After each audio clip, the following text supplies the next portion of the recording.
So in principle, okay, I think we are now live. Hello, YouTube peoples. I'm now in the shadow of my microphone, but whatever. So be it. Okay. Here we go. Fans are running still. Go fans, go. Yeah, usually our fans are running from us. Yeah. I almost feel like on my computer, I should just set the fans to high so that I can filter them out, but... I'll just have them be like a constant, yeah. Yeah. Just your room tone can just include the fans. Okay. I can never hear them at all when you're live. I complain about it. Yeah. Me neither. I can't hear anything. I mean, I do believe you. Yeah. I also can't hear it. Yeah. You seem very convincing, but it's all hearsay. All right. Are we ready? Is it June 28th? It is. Okay.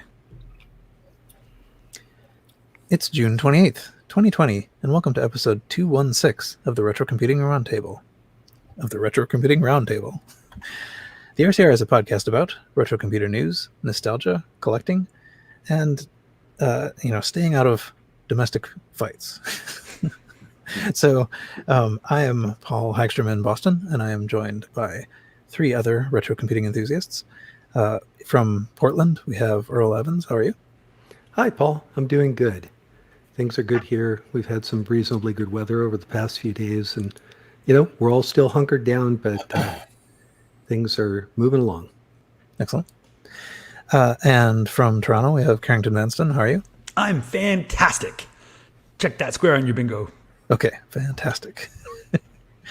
And from Northern Virginia, Blake Patterson. How are you? I'm well. It's nice and sunny and rather hot here today. And I actually got back we did a week away at a safe distancing private beach house where we were surrounded by people on the beach about every 100 yards. So I think it worked out in a safe and relaxing way. But we went ahead and did that, and now we're back, and glad to be on the show. Excellent. Did you bring your 2C? I did not bring a 2C. I brought I think a little bit of retro gear, handheld, but that was about it. No beach 2C. No beach 2C.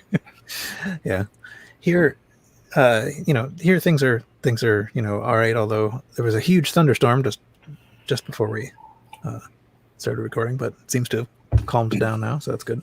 Cooled things down. But excellent. Anyway, so the host's topic today was something that actually Blake suggested years ago. I think has been sitting in the our show notes document for a long time, but it's essentially the question of how, just sort of thoughts about balancing the kind of like hobby home life balance that one might have. Like how do you sort of pursue the hobby that you want to pursue in the way that you want to pursue it, while at the same time, maintaining cordial relations with all that share that space. So I don't know. Yeah, I mean, like, I almost feel like I don't have much to say about that myself, because the way I do that is I just put it in a different space altogether. But that's one valid way to go, though. One approach, I guess. Yeah. But anyway, maybe we can go around and talk about that a little bit and see what comes up. I don't know to what extent we've planned things to say about this, but so Earl, since you're first in my little the window that I'm looking at, how does your family like your Altairs? Well, here's the thing. It's an interesting topic for today, because if there's a line and the doghouse is on the other side of that line, I have walked right up to that line at this point. My toes are nuzzled right against the line. Went on a donation run yesterday, which I'll talk about a little later in the show. And now I have filled every available cubic inch that I have at my disposal.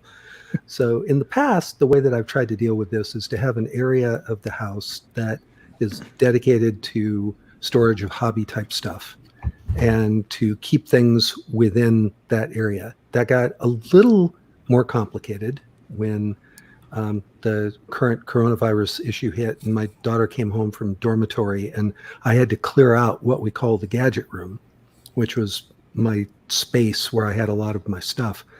And that must have been hard. that was pretty difficult, but it was also pretty useful because it gave me an opportunity to restructure where things are and go through some mental calculations on what I want to keep and what I want to part with. It's a little more complicated parting with things right now, again, because of the situation that we're in. Actually, I was going to ask, when you say clear out, did you mean get rid of everything or just put it in different places? No, I meant actually getting rid of some stuff, My parting goodness. with some stuff, either through sales or donations or whatever. I have some things I want to keep, some things that are kind of on the bubble, haven't decided yet, and some things that I definitely want to go. And so I'm looking at that, but then after a donation run yesterday, now I've kind of filled up again. So yeah, I don't know exactly how you balance it. I'll let you know in about 2 months whether or not I have successfully done that. Or if you're podcasting from a different home. Exactly. In the past, though, I've tried to do it by having designated spaces, and whatever I have has to fit in that space. Not always successful, but I try. Excellent. Mm-hmm. I don't know. Do the other people in your household have equivalent hobbies? Is it like you get so much space because other people are getting equivalent space? Somebody else is collecting spoons or something? Or are you the only collector in the house? I think I'm the only collector of artifacts like this of any kind. So my junk definitely takes up more space than anybody in the house. My son has some hobbies, but the sort of things that he collects are much smaller, and so they don't take up as much room. And my daughter's hobbies tend to be more doing things, like creating some things. The stuff that she does is also very self-contained as well. I'm the offender in my house. That's loaded language, but okay. Yeah. Yeah, I could see that working. Space offender. I think I could see played that. working either way. Like, either you have equivalent space needs and so you sort of split the space, or only one person in the house needs the space and so it's okay. Or in a perfect Right. world, both people are sharing the hobby. You got two people who are cosplayers or whatever, and they have a shared collection. Then there's probably less argument about it. That's true. So Carrington, how about you? Where do you I have how no do you things. store all that vast amount of stuff? My vast stuff is all stored behind. Actually, I still have my 2 rubber band bins full of software boxes that I do want to actually get rid of. But because they're in a storage unit, I never see, or the storage locker downstairs in the condo. I never really see them, so it seems like it's out of sight, out of mind thing, which also tells me I should get rid of them. But in anticipation of this, I had a long discussion with, and get rid of your bingo cards, folks. My girlfriend lives in Canada, totally real. Check it off. So I was talking to her because I'm a minimalist.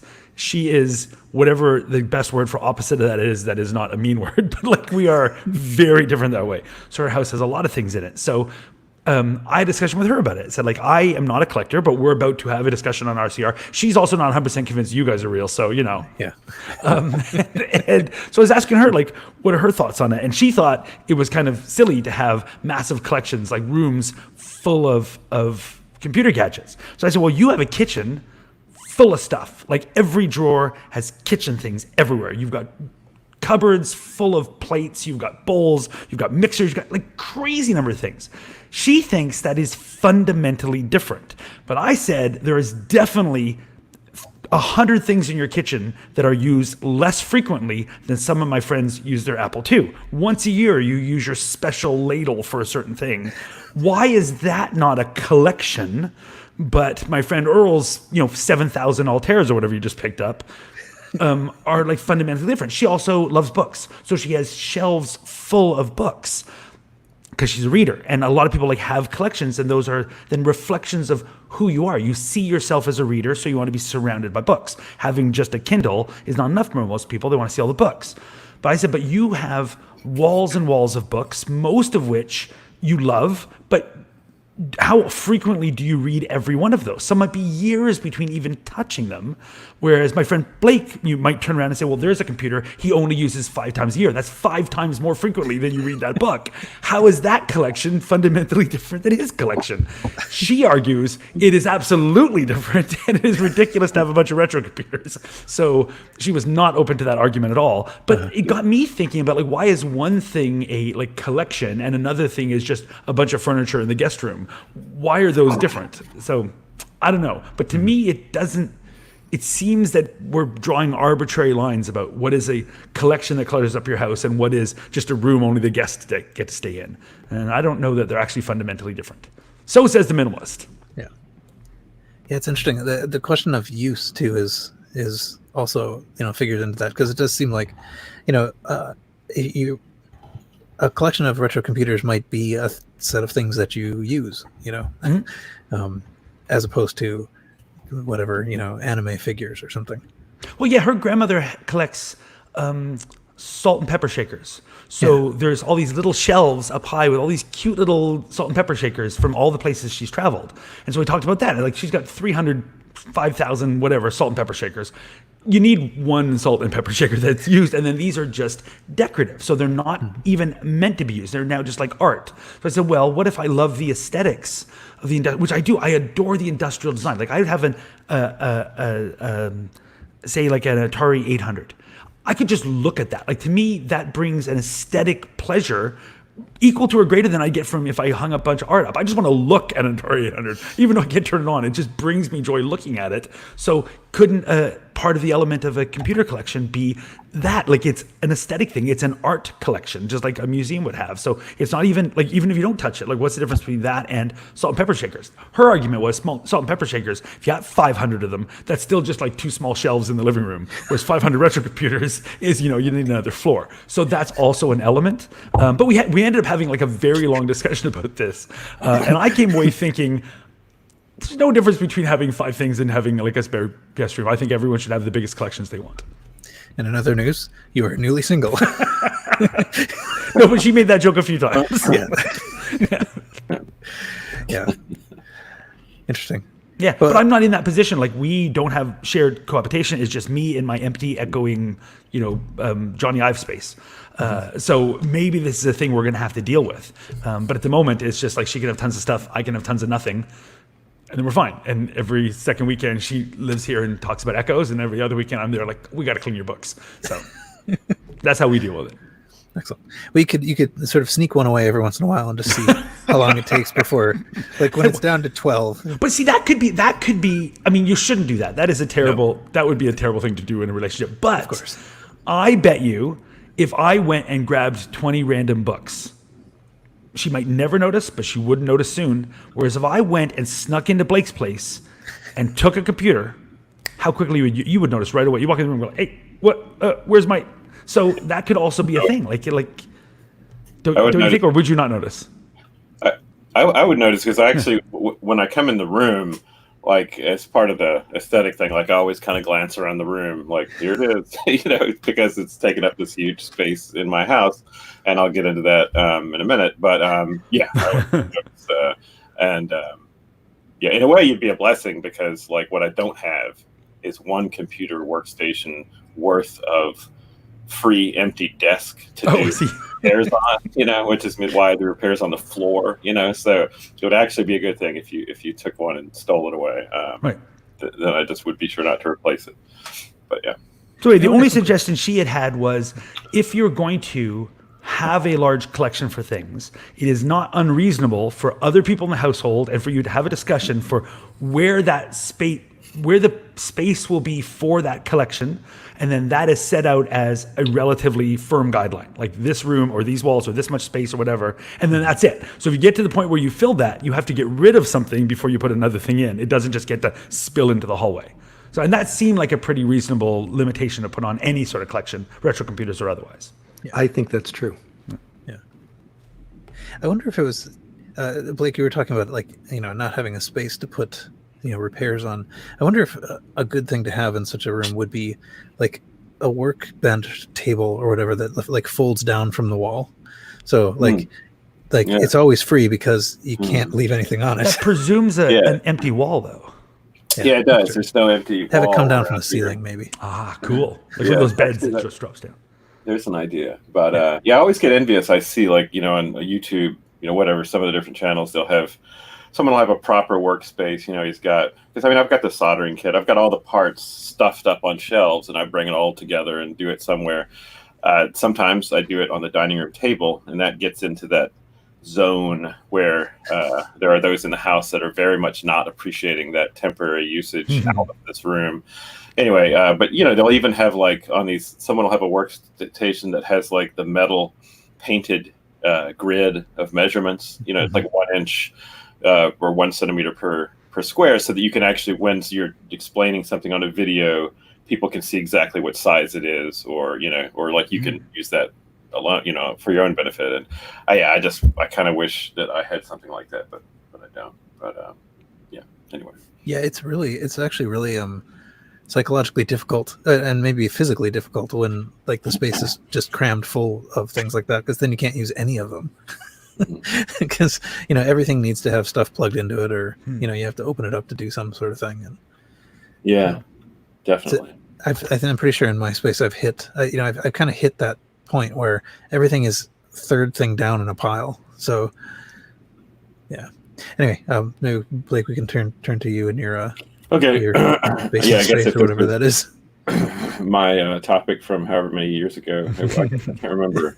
It was long before I was part of the show, certainly. But yeah, it's, I guess, so I'll say at the beginning, I'm still married, despite this hobby. And I've been married about almost 22 years. And for almost 20 of those years, I've been collecting since about 2000. So You started collecting after you were married? I did. Okay, so that's interesting. switch. A lot of times you can't bring a big thing to, like, you can start a relationship with a motorcycle, but you can't add a motorcycle to a relationship. So I would have thought you can't add giant retro computing hobby to a marriage. So that's actually pretty encouraging. You can. Yeah, I did the same thing. Okay. My It's goodness. possible. My mind. I have I'll share. I've got a couple of pictures that, for the benefit of the online watchers, I'll momentarily share. But yeah, so I guess I started out, we lived in a small, it was small, a small 3-story, but small townhouse when we were first married. And yeah, there was an upstairs room that was sort of an office, just one big room. And so that was where I put the main computer, just the Mac, like it wasn't collecting. And then we moved in there in 98, I guess, but then it was around 99, 2000, somewhere right in the cusp there. I got an idea. I think we talked about this before. I won't go into great detail, but I think it was an Apple IIgs that I saw on eBay, and I thought it'd be nice to have one of those again. And then, I think it was like an Amiga CD32, and then I thought, well, I could just get a full Amiga, have room if I put another desk up here. So anyway, I ended up with a space, and I'll do pictures in a minute again for the online, for the video people. But anyway, so we lived in the house for like 4 years, and then we moved. And we came to this location, like, just a couple miles away, and there was a big unfinished, like, sizable room. I think it's like 18 by 12 or 14 or something like that. And we had it finished cheaply. It's actually, the ceiling is about 1 inch taller than me, so technically we couldn't have it finished by code, but we did. Anyway, so this is the place where I guess I went from like 4 or 5 computers, and with the extra space, then I added more. But it's always been down in this room where I'm sitting now, and we're sitting now. And I guess I try to, as long as everyone in the family, which is my wife and my 14-year-old daughter, seem to be on very much urging and insisting that the things remain in this room, and given that that's the case, that they don't seem to mind if I also am in this room for some spans of time. But I think with, like I said, with repair stuff, sometimes I'll take a few things up to the dining room table or the kitchen counter, but that's sort of I get the eyebrow, and like if it's there for more than a day, I'm definitely feeling the need to bring that back. So I typically, sadly, just work on the floor when I'm like soldering a new battery in or trying to repair a broken ribbon cable or something like that. It would be nice to remove one of the computers and have a workspace, even if it's small. I guess in order to enjoy some of the hobby, out of this room, like I use that's a way to utilize some of the retro mobile machines, like the HP 100LX or like one of the eMate or something. Like I can fiddle around on the couch, like on a BBS or something. Because again, BBSing is a big thing for me these days. Easy enough. So you're using the system, and usually when you're on the BBS, your topic is the hobby. So it's double feeding there, as we talked about in that past episode some time back. But I've had some. I guess I've taken some other routes. Another way to spend some time. Actually, let me go ahead and share my screen if I can. I'm going to share a window. Let's see if this works. Let's do the application window. Okay, hold on. All right. So I am sharing. Okay, so if I move over Twitter, if I move over here, this is, I guess I have a pen. This is just the space, so you can see the kind of the clutter of what I'm talking about. This is a few years old, this picture, for those watching on YouTube. But it's, this is basically what I've got around the room. As you can see, there's no wall space to have a retractable workspace in there. The modern, this has all been replaced with the more recent thing. But the table's just increased, lots of clutter. It's not. So are we going to have a link to this in the show notes? Because I hadn't seen this before. This is like a little 3D sure. panorama with everything labeled. So for listeners at home, this is really cool, and I think people would like to see this. Surely. Actually, what I did was it was a QuickTime. I took a QuickTime VR of the. I remember those. Mm-hmm. Yeah, and it sort of gives you a nice surround. There's actually, I don't think the browsers will play it anymore, but the QuickTime VR, I'm trying it. And it says unsupported plugin. There's a QuickTime VR file where you can actually rotate your horribly fish-eyed. Do you remember QuickTime VR, people? Sure. Yeah, okay. I do. Yeah, and so I used the studio to create the thing. Anyway, sure, I'll put a link to the show notes. But that's so this image of your retro computers is best viewed on a retro computer. Apparently, yes. In fact, if you want to see the original QuickTime VR, definitely. So that's a space. But then, I ran out of space. I don't add anything else because there's no more space. But and this is the original. I told you how it started out in the small room up in the other house, and here we have like a much more modest. Well, a normal person wouldn't call this modest, but and my wife would not call this modest.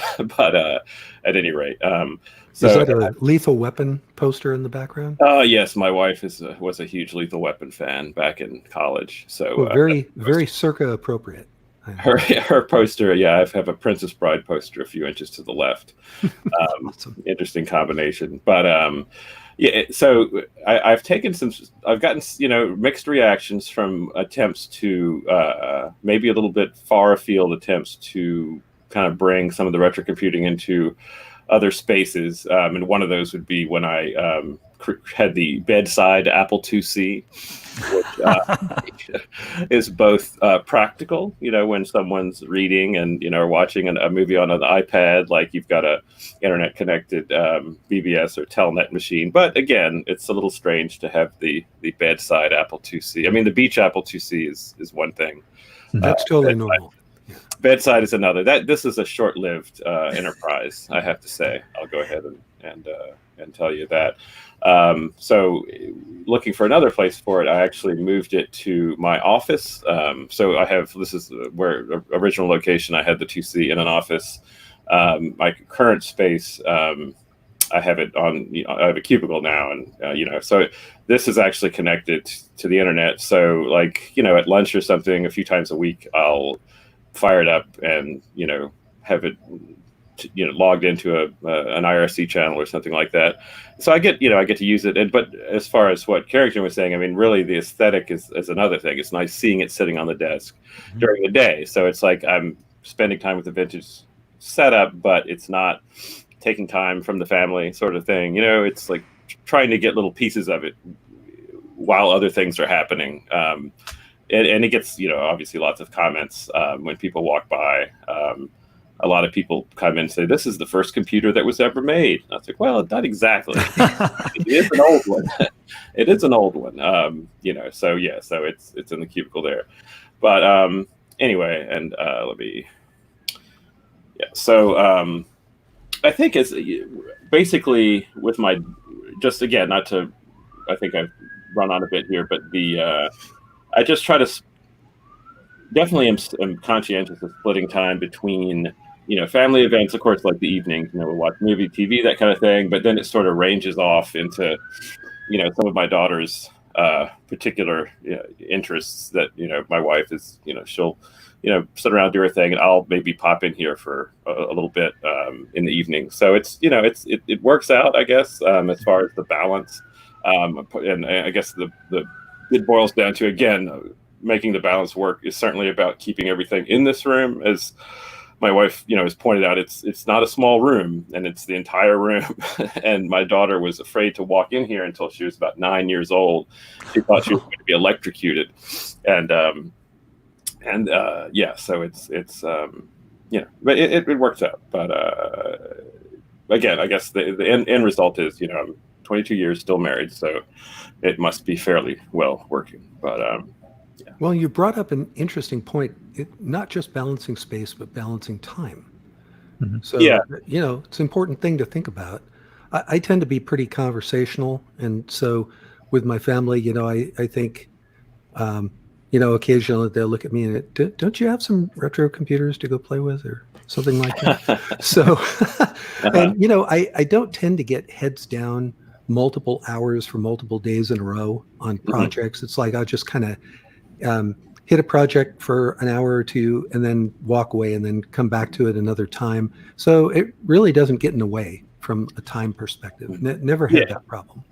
Yeah, I think it's like I find myself, it feels a little strange. I'm thinking what was, that was certainly was a short session, but I'll come in and, turn on like the Apple IIe or the Amiga and do like 10 minutes on a bulletin board or something, or check out something and then switch it off. And then, I'm back doing something else. And it just little teeny tidbits, because the time is certainly a factor. And of course with actually my wife and I have our particular areas, but we're certainly nightly doing like homework, kind of assistance with my daughter, and they have an unbelievable amount of homework. She's Alexandria public school, but I just it's nothing. When I think about what I had as a kid, it's ridiculous, it's insane. 10 o'clock at night.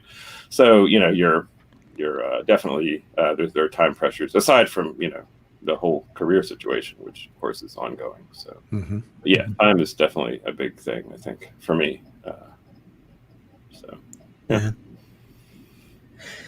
Yeah, let's see. For me, I guess I mentioned this before, but I am fortunate enough that I have an office and tenure. Good combo. So I mean, like, ultimately, I think just people in academia are weird in all kinds of ways, and so no one really. I always think that people are. I think eccentric was the word you were looking for. Yeah, perhaps. No, he was looking for weird. You found it. But so to me, I look at my office and it's just ridiculous. There's just stacks of computers and things, and there are a number of things that are organized vertically. So I've got the K-Pro on the bottom because it's nice and square, but nothing can be on top of the PET because the top slants. But the PET has a lot of cavity space inside there. Have you considered nesting? Yeah, exactly. Yeah, exactly. Like the Russian dolls of retro. Exactly. Yeah. But I mean, so generally I don't have anything at home. That has been the case, mostly. It's been most of the stuff that I have been collecting has been just in my office, and I'm there doing work anyway. And when I'm not doing work, I can do a little bit of this stuff. So it's gotten a little out of control, I suppose. But it's not bothering any of the people I work with because it's behind the doors, and it doesn't get home. It's been a little different recently because now I'm stuck at home with all the stuff not here. So I have actually brought back an Apple III and some various stuff that goes along with that. I was going to say, by separating your hobby stuff and moving it over to work, that means when you want to enjoy your hobby stuff, you have to be at work, which it's an unfortunate combination, kind of. Like, a lot of times we want our hobbies to be escapes from work. So when you're at home, you don't have access to your escape. And I think it probably would be ideal. It would be it's not perfect. It's nice because I have this kind of unconstrained space that I have access to, and there's fast internet and whatever, it's air conditioned. but at the same time, particularly recently, it's been sort of obvious how it is not where I am. So trying to think if there's anything else I wanted to say about that. I don't know, maybe not really. I mean, like, I don't have that much I haven't run into that much trouble. But I also, I guess so my wife is not, does not have a similar kind of collecting bug, so it's, I don't think I could get away with having everything here. It would just become obviously too much in a way that it isn't when it's hidden in my office. So, I mean, it's obviously too much to me as well. Obvious to me that it is too much. I mean, but nevertheless, like, I want to do a little bit with each of these things before I let them go. Sure. So, I mean, that's the reason. I mean, we talked about having things for aesthetics, but a lot of times people have them because they want to use them or they want to scan them. There's a big archival desire with a lot of people in our hobby where they pick up a thing from eBay, and the goal isn't just to have it or even to have it forever, but to scan it and preserve it and then maybe let it go. But then the things that are coming in much faster than the scanning, the preserving, and the letting go is happening. So it's the I Love Lucy thing with all the conveyor belts. It's that and you end up with the trick there is to to just live in the same city as Kevin Savitz. Exactly. So when you get your 579 VMS manuals, you can ask for some help. Dump them on K. Yeah, exactly. Just say it's other people's problems. Yeah. No, I think that's definitely been my goal with a lot of the stuff that's taking up space. I mean, I think once I've scanned a lot of stuff, I don't know what's going to happen to it actually after I'm done scanning it, because there's a lot of stuff that no one really wanted anyway, right? I mean, a bunch of like edgy-wear and things that I want to make sure gets preserved, but then who's going to want this? Whatever. Especially once it's preserved, you made it really easy to enjoy it virtually. Yeah. Well, now I don't need it anymore. Right. So. So what you have to do is, before you upload anything to the Internet Archive, that's when you have to sell it on eBay, where it still looks obscure. And then someone buys it, you immediately upload it. It's like, sucker! Yeah. It's Paul's secret plan. Yeah, I have thought about that a little bit. Like, that there are certain things that, people would buy because they think they want to try to preserve it. And it would be kind of mean, actually, in a way, not to just put in the eBay auction, like, here's the thing on the Internet Archive. If you want the physical object, this is it. But don't get it just to scan it because it has been scanned. So I hadn't thought of that before. It's actually a good point. I think there might be a moral imperative to let people know that you've already scanned it and preserved it, because they might, you're right, see a thing and think, oh, that's unpreserved, I should get it. Yeah. It's like, oh no, it was just recently preserved by me. That's why I'm dumping it. Yeah, interesting. Yeah. And now there's no Kansas Fest to dump it at. Right. This year, but okay. Anyway, that's good. Thunder's back. Is that your new nickname? Cool. I like it. Hey, Thunder. Okay.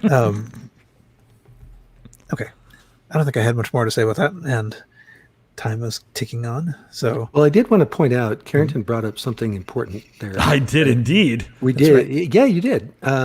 So Kevin is now going by K. So what's that going to do to our superstition that we have to say Kevin Savitz on every episode? me just say K. Oh, Still counts. Do we revise it or? It's going by K. Yep. K Savitz. I missed that. Yep. It's on his Twitter. The letter K. Also. Okay. no, K-A-Y. K-A-Y. Oh. Yeah. Okay. All right. Yeah, I think the Savitz part is probably the important part of the superstition. Oh, okay. Okay. Cool. Just wanted We're to check. safe. Okay. So now the thunder can recede. I see what you did there. All right. So I think we can move on to other segments of the show here.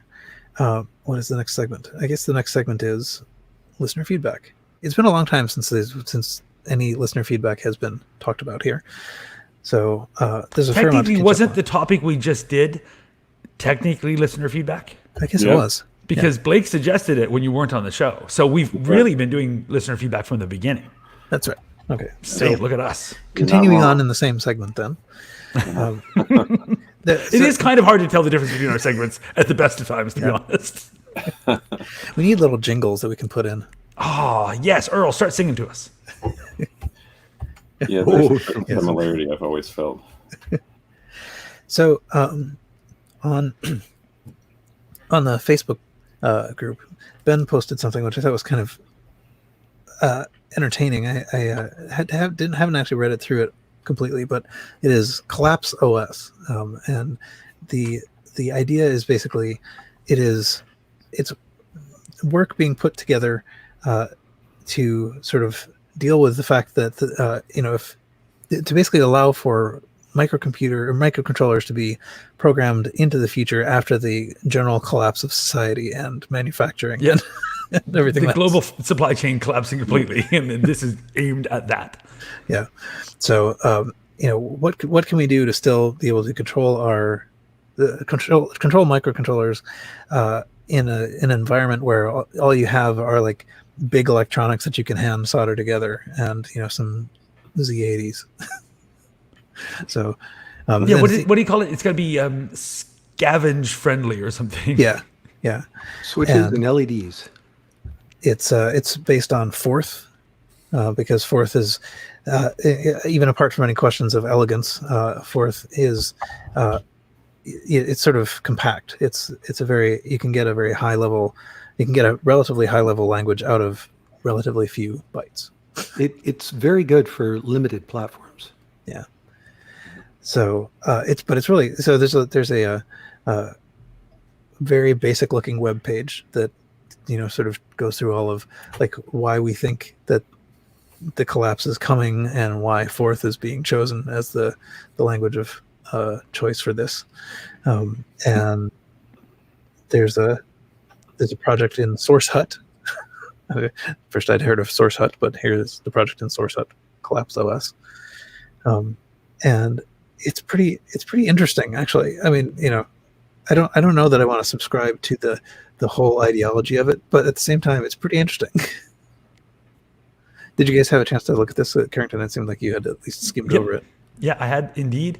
I found the whole thing hilarious. Like it's because I like retro computers, and my favorite decade is still basically the 80s. And one of the nice things about the 80s was there was always an impending apocalypse, and there's going to be punks, and we're going to be living in a wasteland, and it's all it was like in 15 seconds it's going to be just wasteland everywhere. So this kind of appeals to me that of course we're going to have to like go through the rubble and put together our computers and have an OS. I think there's a lot of forethought put here, and the whole thing appeals to me kind of from an aesthetic standpoint. Yeah, I don't know how seriously you take it, but I love it. Well, I mean, I think it's being treated seriously as far as like trying to get the platform running. I knew all that Forth study was going to come in handy someday. Yeah. Anyway, so take a look at that if you haven't. I intend to read through the rest of it at some point. Also on Facebook, Nelle posted something it's basically a 2-part YouTube video on, it's a US Navy film from, I think it might be the 50s, on essentially like targeting computers and analog computing and stuff like that. And I think it's possible that we might have even discussed this on the show at some point. That totally rings a bell for me as well. I think somewhere in our archive we talked about this, like the whole analog computers, specifically with gun control things for the Navy. Yeah. Yeah, I mean, they're basically like instructional videos of some kind, and so it's pretty interesting to look at them. But then actually also after those were posted, Corey, who is the person who's giving this lecture, so I guess I can use the full name, Dr. Corey Millay, posted that he actually did a whole sort of like lecture on this that is on Vimeo. You can watch this if you want to kind of get a sort of discussion of the analog computation in a digital world. And so that's kind of cool. I have not watched this yet, but I did note that it was interesting when I opened up the video. It said Linda Hall Library, and I thought, I know where the Linda Hall Library is. This is actually just minutes away from where Kansas Fest is generally held. So cool. Anyway, Cool. But anyway, so I think it's an interesting topic to take a look at. We had several people. I actually didn't manage to track down all of the people who wrote to us about Kit driving up the back of the truck down the highway. Oh Lord! But the reverse video. Okay. Yeah, apparently that is. I don't know if it's apocryphal, or I don't know if it's it may well be true, but it didn't have to be true. Mythbusters worked out. Really? They tried this out, and basically you can drive up forward into a truck. Really? Yeah. Okay, because my father was a NASA engineer, and watching this, he just kind of guffawed when he saw it. He's like, "Well, you realize what they're doing," and then he demonstrated with we had to motorize. Yeah, and so we talked about it, and then I thought, oh, okay, well that makes perfect sense. But I didn't. Yeah. So I guess Mythbusters actually like drove a car into a truck to see, okay, can we do this? Yeah. I'm spreading misinformation. I apologize. Yeah. No, it doesn't mean I suspect they did it backwards with in the real kids, show. because why would you take the risk? Just do it backwards. Of course, you're just filming it, but I think Mythbusters just proved it could be possible to drive in and not launch through the truck. Yeah. I feel like looking at the suspension, it looked so gentle. Like I feel like it would. I think I was watching it, saying, "Okay, is it leaping?" But it. I'll have to watch the Mythbusters to see what it looks like when that thing hits the ramp. I mean, I think it has something partly to do with just like the inertia of the whole system. I mean, like you're not. It wouldn't leap forward because it's for the same reason that you don't accelerate from like 0 to 100 in a second. So maybe the tires would peel out rather than the car being thrust up into the cab of the truck. Or maybe you film it at like 4 miles an hour and then speed up the film. Yeah. Well, we can watch Mythbusters to see. So, I mean, they did kind of work out like there's some sort of compensating, force that keeps it from that sort of keeps it slow at the bottom of the ramp once it hits the ramp. But anyway, okay. So if you wanted to look more into that, watch the Mythbusters episode. It does seem like they managed it. So Brian was one of the people on Facebook who wrote about this, but I know I could find them, but I know that like at least 3 different people wrote to us about this. Okay. Let's see. We got a lot of people writing to us about the as seen on TV stuff. So because we clearly didn't spend enough time on it, we should do a second episode. That's right. So I'll mention a couple things here anyway. There were some really good ones people came up with, though. Yeah. So, and Earl, I guess you recognized this one on The Walking Dead, season 7, episode 10. And I don't watch the show, so I don't actually know this. But well, actually, Earl, you do watch it. I do, and I remember when Rick was confronted by Metal Zombie Dude, and he grabs a TRS-80 Model 3 out of the. That sounds like a great band name, doesn't it? Metal Zombie Dude. Metal Zombie Dude. So he grabs the Model 3, starts chucking it at the dude. I was like, no, but yeah, the form factor is so immediately recognizable. Oh yeah. But in David's email, he also said that it's probably not a coincidence that a Trash 80 showed up in a junkyard fight. Right. Oh, that was so well done. So well done. Yeah. Very cool. Yeah. And I think Earl, you wrote back, but a point that you made, I think, was was a good one, which is that this also, sort of seeing the fate of that Model 3 on the television show might make you think, if you are a collector, if a television show asks to borrow your stuff. And I've seen that written by people who have either been in the business of providing vintage computers for period pieces, TV movies. A couple of different places I saw it posted that, just keep in mind, you might not get it back, or what you get back might not be worth having. So something to think about, because especially with an action show, I mean, you never know what's going to happen to that poor thing. Yeah. You don't want to be like, dispatching zombies with your Apple One. No. I mean, how bad could a zombie bite be comparatively? Right, exactly. Trash my Apple One, get eaten by a zombie. It's a tough one. It's a tough call. So let's see. Somebody else wrote Scrap Arcade on Twitter, wrote to mention the Riptide pilot. I don't know. Riptide is one of these shows that I sort of vaguely remember existing. But anyway, we were given a YouTube link, and about 29 minutes in, there's a extended scene of like raiding a lab for I think of it mostly like VT100 terminals or something. Mm-hmm. Yeah, Riptide. I loved Riptide. It was like detective show. Two guys. I think they might have been brothers, and then they had this sort of like a nerdy guy, right? Geek friend, right? And he would kept punching with his thumb in his hand and breaking his thumb whenever he would try to save the guys. And he had like a little red robot that hung out. I loved the show because of the geek side guy. You'd always you'd see his robot, or he was wiring something. Definitely, that was the draw. I remember it very well. And they had that pink helicopter, that crazy pink military helicopter. Oh, right, with the mouth on it, right? Oh my gosh, I knew I recognized this from somewhere. I haven't thought of this show in forever. It had one of the best '80s theme songs too. Like if the whole intro was just beautiful. Yeah, that's a good show. I think I saw the robot that you speak of, and it has basically what I thought of was that it was built with like a Nerf football as its head. It looks Nerf. It looks like a Nerf thing. Yeah, it's got that red conical face or whatever. Yeah. I mean, I wonder if it actually was. It might well be, but. And I think the main guy was in Major Dad or no, that was Craig T. Nelson. I don't know. Anyway, I knew he's in the Neverending Story as the dad. But all right. I always thought that the existence of the Neverending Story 2 was very funny. Yes.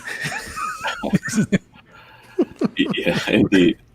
Actually, I'm going to be a nerd right here. Did you know that the Neverending Story, I have the book, the translation of the German original by Robert End. The first half of the book is the first movie. The second half of the book is the second movie. Believe it or not, if you actually read it. But the second half is far, far less enjoyable than the first half. But yeah, I didn't know that until I bought the book from a used bookseller overseas and read it. Yeah.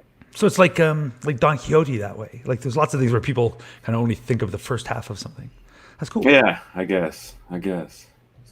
You're like the Old Testament.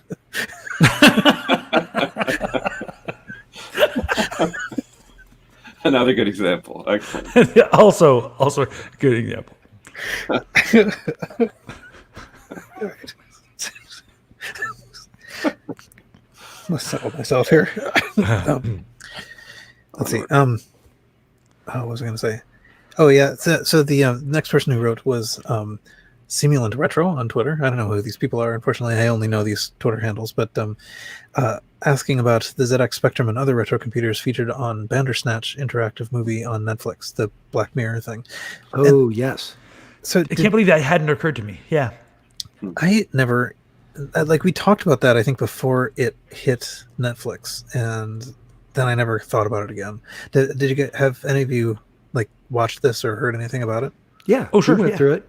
Okay, We tried different paths through the. It was fun. It was an amazing, innovative use of interactive TV. I thought, I don't know to what extent that genre would take off, but for that particular unique adventure. It was tons of fun. The whole family enjoyed it, actually. And my kids were not in the time when we played adventure games, but my son actually really loved it. I will have to check it out. I missed that one. I heard a lot about it. Yeah, I remember we talked about it here but like before it was released, like a month before it was released or something. But Yeah. let's see who else. Beej wrote on Twitter saying, we were talking about Triumph of the Nerds, which I guess is a Robert X. Cringely. Is that how you say that? Cringely? Mm-hmm. I think it's Cringely. Okay. Documentary. Well, I lost track of my sentence there, but we had talked about Triumph of the Nerds, which is a Robert X. Cringely documentary, and I guess it's a second PBS series called Nerds 201, which centers on the rise of the internet. So, which I had not seen. That one is new to me. I had not heard of it. I think I saw it, and it was a lot more interesting than the book, honestly. I did not enjoy the book. There was a book, Nerds 2.0.1, that was, I don't know whether that came after the documentary was made or if it was before and they made it based on it, but whatever. See the movie, don't read the book. That would be my recommendation. Okay. With apologies, I'll say that. It was just, the book was too much, in my opinion, naming of people and events and stuff like that. It almost felt like reading the dictionary. Oh. So, but the video was good. Excellent. Yeah, I'll have to check that out. And then Beach also mentioned that Mission Impossible and Independence Day had old Apple PowerBooks, and that there were several Steve Jobs films. So, well, I mean, they used the PowerBook to deliver that computer virus into. Yeah, Independence Day. Yeah, famously using a PowerBook. That's one sure occurred to me. Complete with the laughing face right before it. Yep. Like all the best viruses. Yeah, that's right. Wasn't it? I'm not sure exactly what. Maybe this is in 24 or something. But there definitely are. There was at least a story of being able to distinguish the good guys from the bad guys by whether they were using like Apple laptops or like PC, like Windows laptops. Goodness. Like all the bad guys were using Windows. It might have been in 24. But like I think it might be. I could imagine this being a condition under which Apple would provide equipment. Oh, right. That can't be used for terrorism or whatever. Yeah, no doubt. I can see that under the product placement rules. I bet you that is the case. Right. And then I guess the last bit of this was Chuck on Facebook wrote about Star Trek II: The Wrath of Khan, where you can see in the background of like some shot of Captain Kirk's office. You can see he's established as a collector of antiques, and you can see kind of a modified pet there. And there's actually this particular pet was auctioned off, and you can see pictures of what it looked like. It was sort of chrome plated and adjusted in a couple of ways, but it was so sort of obviously a pet. And I mean, I love the movie. It's amazing to me that I didn't know that computer was auctioned off. Like the fact that had been auctioned was completely news to me, and I don't think we ever talked about it on the show, did we? No, I don't think so. It looks like on the auction site it might be saying that it was auctioned in June 2017. Though in fact, actually, what is it now? Exactly 3 years ago, June 28th, 2017. I really think that this flew by without me knowing about it. Yeah, I certainly didn't know about it. Yeah. So would you have bid? Oh, definitely would have bought it. Everything would have been different. But anyway, yeah, it's kind of on the auction site. There are a couple of little I guess there's one screen capture. No, there's a couple of sort of like zoomed in on the keyboard, and you can sort of see it in the distant background in a shot of the room. And you have to have an account to view what it sold for. But if you look at the details, they were expecting it to go for between $2,000 and $3,000. Really? That's not very much. That's not very much at all. Right? And so you'd have actually, like, come on, man. Like, for $2,300 or whatever, you could add Captain Kirk's like actual computer and play out all your Wrath of Khan fantasies. You know, that's not crazy. That's not crazy high. No, at all. Okay, and then the last thing. So this is a note. I guess half these things are notes about things that I haven't yet investigated myself. But so Todd wrote an email to point out that Apple Fritter, the site, it's sort of a, I don't know, it's kind of like a general Apple enthusiast site. It's like a forum. But the guy who runs that site has done an eWorld reboot. And so there's, if you go visit the link here, it has, you can download a client, and then you can sort of connect to eWorld, which is I guess it's a little AOL like, right? Yeah, I remember eWorld. I was on eWorld. Okay. So I got as far as actually downloading the client, but I actually didn't launch it, so I don't know what happens after that. But it's kind of neat, though. I think it's incredibly neat, and I'm very tempted. So I guess there's clients for macOS 10 and Windows, but then you just get the regular BBS. But if you use the classic Macintosh client he's got out for anywhere from system 7 to 9, then you get to see it as eWorld. Like you get the full eWorld experience. And I'm sorely tempted to check this out. I think it's very cool. Yeah, I had I downloaded the client meaning to do this before the recording today, and then forgot. So, but before next time. Not, however, a client for William Shatner's personal pet computer. Yes, I guess that's one downside. Right. Okay, I think that's it for the listener feedback. So now we can turn to the highly distinct items of interest in news, but where I don't have to do all the talking. And thank you for the listener feedback, by the way. Keep those cards and letters coming in. Yes, yeah. It's definitely interesting to see what we missed, because there's usually plenty of that. But okay, Blake, you have Okay. web rings. Yes, I've got some fairly quick ones. So I don't really recall exactly where I saw this, but I remember, back, and many of us will remember, I think, back when the internet was new, when we were in the public, just getting acquainted with it. I guess I'm thinking back 94, 95, I had my little homepage, and there were these web rings, which were basically, I guess you'd sign up, you'd submit your link to it on a form based on some topic, and you'd get a little widget to put at the bottom of your site, and you were on the ring, and there was next site, previous site. So basically, if someone saw that and said, oh, this is a site of a certain sort, if I click next, I may be taken to a similar site. Why don't I do that? And that was the whole situation with web ring. Well, this is a new web ring, basically. And again, it could be that these are, I don't see web rings anymore, and it could be that they're happening more frequently than I see, but this kind of just popped up. It's a fellow starting something called the Geek Ring, and it's just another web ring. And it looks like, based on the page, I will, let me do a quick share of my screen here.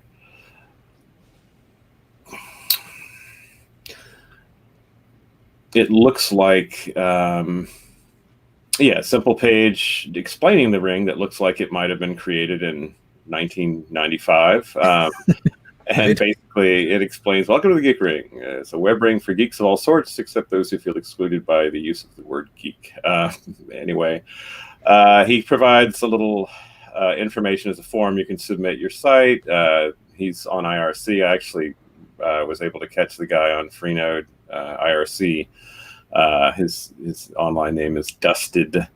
So I submitted my site, the Byte Seller blog, and I see he added it to the ring. So I just went ahead and put it on. I put the little widget on my blog. You can see it down at the bottom. You scroll down to the bottom, and here's the little graphic.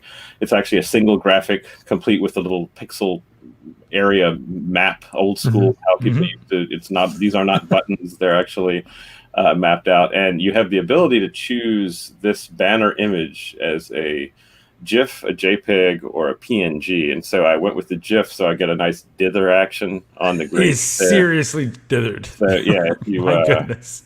I don't know if I can zoom I think they intentionally picked colors that wouldn't blend, like this weird green. Yeah, so it really to make it really dither. Even the single shade of gray on the face of these buttons is heavily dithered. Yeah, so they didn't pick a gray that would be in the web color. Like, it looks like they've got about 100 or so sites, and they're certainly not all retro computing related. If I click previous, I'm taken to a Code Random website, which is just some person. It's like he's poetically explaining part of his day. A previous site, and here's another site from a self-proclaimed geek, I suppose. But anyway, it's sort of fun. It was a couple hours of fun times looking at it and putting it on my blog. So that was sort of cool. I thought it felt kind of retro. And actually, as a result of this, my next item of interest is something I found in choosing, give me a random site on this Geek Ring, and I found on the Stack Exchange retro computing, Stack Exchange coders website has other topics too. Retro computing is one, and it's a nice delve into the Windows 95.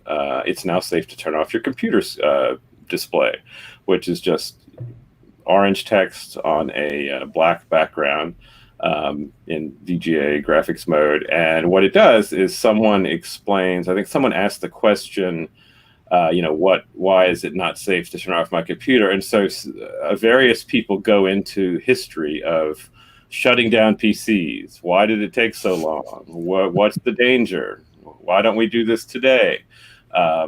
Was it that hard to implement a self shut off? Yes, it was. So, there was no soft power, and so I thought it was, it's fun. I didn't learn a great many things personally as I was here along for the ride during this whole thing, but I imagine even if you were as well, it's worth a read, and I think a lot of people might find it pretty interesting with some info they might not have known, but. Anyway, so those are my two items, and they're kind of linked a little bit. So see, the web ring started paying off already for me. So see, there you go. Very cool. Shout out for that Geek Ring. So what's funny thing about the Geek Ring is on its site, it is itself a member of the Hotline web ring. So it's part of a web ring. And then when I looked at the Geek Ring's own check out the other awesome websites in the Geek Ring graphic, I noticed that like the next site in line wasn't site 2. You think it would be site 2, because the Geek Ring site is site number 6 of the Geek Ring ring. So you weren't even the first person to join your own ring. It's kind of weird. So in fact, the 7th, because they started with number 0. So I don't know if it's this person put their own other sites. I would have assumed that the first thing would be your own ring, but nope. So it was so good. Even they weren't the first people to join. Other people were rushing at the door. So I thought that was great. Yep. I think looking at the list, it looks like I'm number 58. Oh yeah, you're 58 out of 78. Now they're up to 78. Nice. But yeah, that is, I hadn't noticed, but yes, Geek Ring is not number 1. Nope. Yeah. Anyway, I dig it. I dig everything about it. It felt kind of cool, and definitely the dithered GIF feels mighty cool to have at the bottom of that site. And what I need now is a under construction, animated guy. This site is under construction, digging. So a couple things that you remind me I miss about the early web days. One was web rings, because I thought they were a really effective way of finding content that you were interested in. Oh, yeah. And another was categorical search. I think the old Yahoo. Like Yahoo style? Yeah. Yeah, exactly. Where you could go to a category, and if you had a website, you would register for that category. So you had actual humans that were curating the categories, as opposed to the Google, where you just throw everything into the mix and then have an almost sentient AI try to dig it out for you. But it's not very effective. I just, on a whim, just here while you were talking, Blake, I Googled Commodore PET, and Google tells me I have about 9,200,000 hits for that search. Now, I'm telling you, that's not very effective. I don't think there's 9 million sites out there that are going to give me good info on the Commodore PET. I But think you're if right about that. but if there's Whereas a on categorical search, Yahoo.com, Commodore PET only returns 1.2 million results, so that's much more convenient. yes, see how it narrowed it down? That's an order of magnitude right there, I man. just did the search. Yep. Excellent. Yeah, I mean, even if you put Commodore, I mean, again, as an example, if you put Commodore PET in quotes, which will keep it together, they're not going to tell you about, Commodore Johnson from World War II and his pet monkey. Right. You've got, Which your loss. yeah, I mean, that's a story that's worth its own podcast episode. But even with the quotes, it says about 306,000 results. I mean, again, the PET was a notable machine, but But there's no way. Yeah. doubtful. So there you go. I don't know why we lost that either. Maybe the web just got too big. Kind of the exponential that's exactly explosion why. of the web. And Yeah, And web rings will solve this problem. bring them back. Commodore you're web ring. but that's it for me. I think I actually never really used web rings. I kind of knew what they were. I saw maybe them, but I don't click think I through- ever clicked on one. Yeah, I did. I think I remember there being a guinea pig web ring. I think I'm more interested in them now. I'm more likely to go and explore this web ring now than I was back then. I seem to remember they were really handy for electronic stuff too, not just retro computing. So different technical type hobbies, they would help you find those where just generic searches weren't very effective. Yeah, I think and if there the last, wasn't anything to search, I mean, like if it was sort of pre-Google or like whoever just happened to submit to the directory at Yahoo. Mm-hmm. So, Yeah. and they're sort of vouched for in a light way. I mean, right. so Yeah. okay, we can move on, I guess, to Carrington. You have interviews. Oh, and sure, things. right, yes. I've got a book and an article and an interview, like all about the same thing, the story of Ed Smith. This seemed to pass me by when it came out. The book was published, I think, in January. It's this year, but it's not super recent.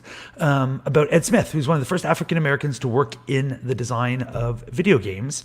And he's one of the people behind the Imagination Machine, which we've mentioned before. So there was like the game thing, which he was also part of. He's an engineer that did the M1000, MP1000, whatever it was called. And that was like the game machine that got, and then the Imagination Machine was the keyboard and the tape player thing, the base system that you'd put the game player in to turn it into a big computer, and which would be a neat thing in the mid 80s, but this is from the late 70s, so it's like remarkable.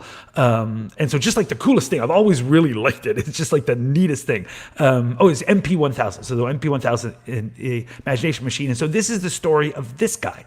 So, so he's a complete pioneer in computers and video games, and he's a person of color. And so that just seemed like, hey, this is a time where this kind of stuff is on everybody's mind. And for some reason, I didn't know about this guy at all. And I have ordered the book, but I haven't received it yet, but I'm super interested in reading it. So I'm going to check that out. And I ordered the real physical book instead of the Kindle book because I got somebody else who wants to borrow it from me after that. So I'm going old school with the book, but old school stuff. So I'm really excited to hear this guy's story. So he's Ed Smith. Yeah. And then in addition to that, in kind of looking about that and going down the rabbit hole, then I found an article written by Benj Edwards. Everything by Benj you should just read, and it's in Fast Company about Ed Smith. So that's giving me, so I read that, and that's giving me kind of a primer about this guy, made me all the more excited to read the book. And then I found a video interview with him that's just on YouTube, so we can link to that as well. So I got a book, I got an article, I got a video, and I clearly got a lot of passion for this guy, and I'm really excited about it, and I like the Imagination Machine. My memory is the Imagination Machine was unfortunately not a huge success. I think because it was something like $800 or something in like $1977 for the one part. It's like a $7,000 computer thing nowadays, and so I think that probably priced it out. And just like reading all this stuff, reading about how at the company APF where this was made, they had an amazing diverse bunch of people that were working on this. Like, it was just like such a different culture. And he came from like basically what he calls a ghetto in Brooklyn, and but then just became a software engineer. And there was this amazing company that was super diverse and just like had tons of different people working in it. But really didn't, like, the senior management really didn't get this whole idea of like creative stuff kind of happens when it happens. So you got Atari being all like sexist and awful, but also having parties and working on weekends and doing all that kind of stuff. And then they take over the industry. And then you got APF saying, no, we're going to be really open and we're going to hire people and it's going to be this amazing inclusive places, but you will work from 9 to 5, Monday to Friday, because that's how things are done. And it really wasn't like a creative culture. So it's so weird how different companies worked in different ways. And I hadn't really heard about this company. I hadn't heard about this guy. And I was super excited about all of this. So I thought I'd bring it to everybody else's attention too, because maybe other people don't know about him. And I think he sounds like just a radically cool guy. So I'm interested in reading about his story. Interesting. That's what I got. Well, I didn't, maybe I didn't hear this when you were talking about this before, but the book is, he wrote the book himself. It's yes, it's like his book. Yeah, called "Imagine That: The Story of Ed Smith, one of the first African Americans to work in the design of video games and personal computers." Yeah. And in fact, he wrote the book, and the preface to the book is by Benj Edwards. Yep. So, and although, like I said, the book came out, I think January. Anyways, it's this year. It's a new book. I missed it when it came out. Yeah, January 23rd, 2020, according to Amazon. Oh, well, there you go. Okay. Yeah, interesting. It is interesting that, given what you just said about the culture of this place, that they called the machine the imagination machine. Right, exactly. But you will have imagination from 9 to 5, Monday to Friday, because that's when it gets done. And the imagination machine itself is a really cool thing. Like, a lot of people might not. We've talked about it before, I'm sure, but it's an obscure, weird thing. That's like a computer that has a whole part where you put like an Atari, like an entire Atari kind of into it, and that's your machine. And I think one of the downsides to it was it had a built-in cassette player, but when it came out, it was just right at that cusp where things, especially in North America, moving away from cassettes and to floppies, and so it was kind of bad that it had a built-in cassette player. But still, this thing that was this whole hybrid that was a cartridge-based game player and also a full computer and had a built-in cassette, like, just so many cool things being done, like, just very originally in the 1970s. And so I'm just very, very passionate to know more about this guy's story. Cool.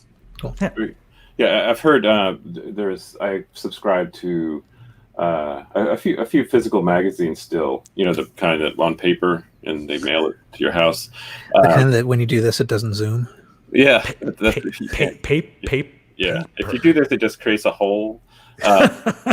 You zoom by using your face. Closer, just bring it closer, and then take your glasses off.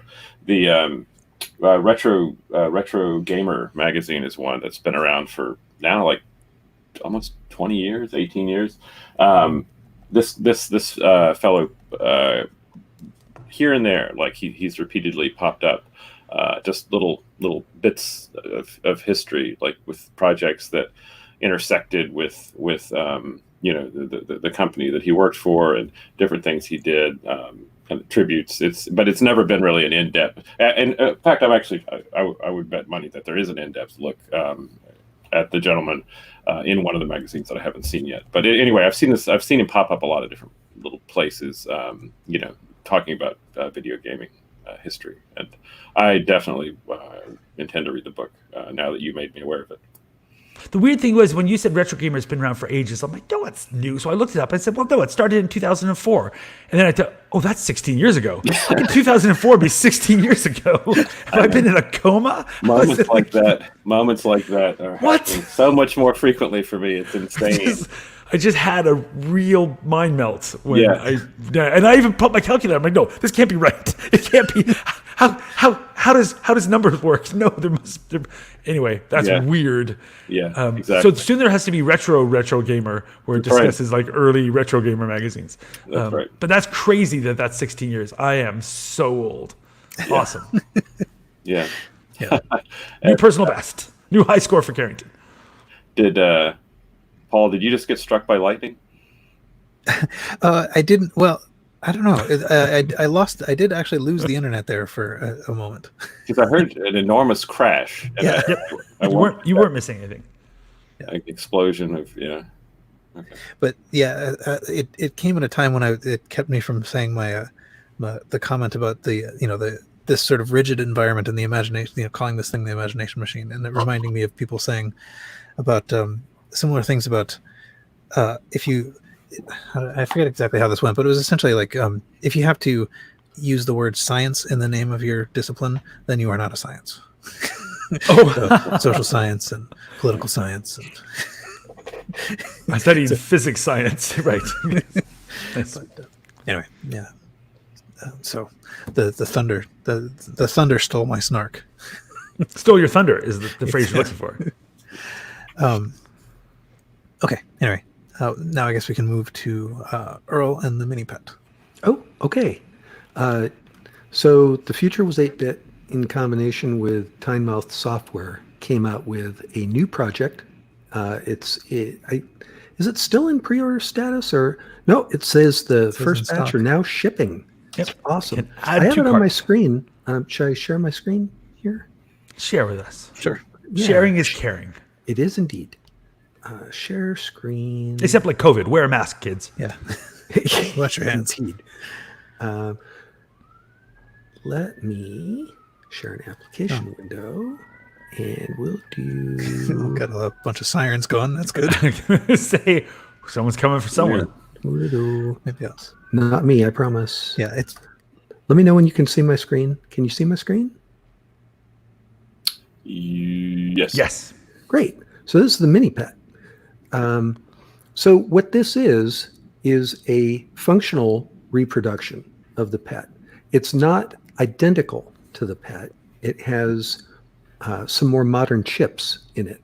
Like I think it's not a 6502 exactly. It's a more modern rev of the 6502. All of the components on here, if I remember correct, are obtainable today. So they're modern pieces, which is really kind of cool. Means that your things like supply chain for these components is not as likely to be interrupted as if you're trying to scavenge old new in-box stuff. Right. Okay. So we won't need that new operating system for collapse. after the Won't need global Collapse supply OS chain for collapse. this. So what else do I want to say about this? It's available in two forms. Kit A that you're seeing right here on my screen is if you want a standalone unit.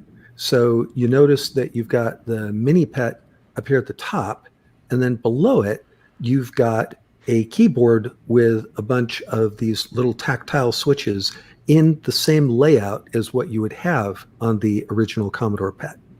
So did you use the word keyboard in quotes there? Yeah, exactly. Because this is for like if people thought the a button original board. PET keyboard was Right. too comfortable, Then this is said- what you need. Yeah. Right. If it was just too easy to type on the Because my PET goodness. 2001. so it's technically a keyboard. But there's also a Kit B, which is the more interesting one for me personally, because this is, again, the mini PET on the top, but also some additional circuit cards that you can use to interface with an actual PET. So let's say that you have a PET, but it doesn't work.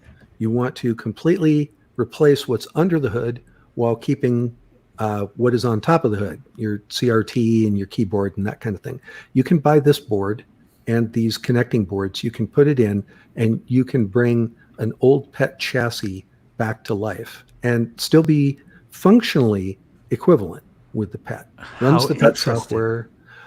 You notice it's even got the That's very connectors like you find on the PET, the IEEE connector, the user port connector, the cassette connector. So I think this is just an amazing. So how is it project. powered?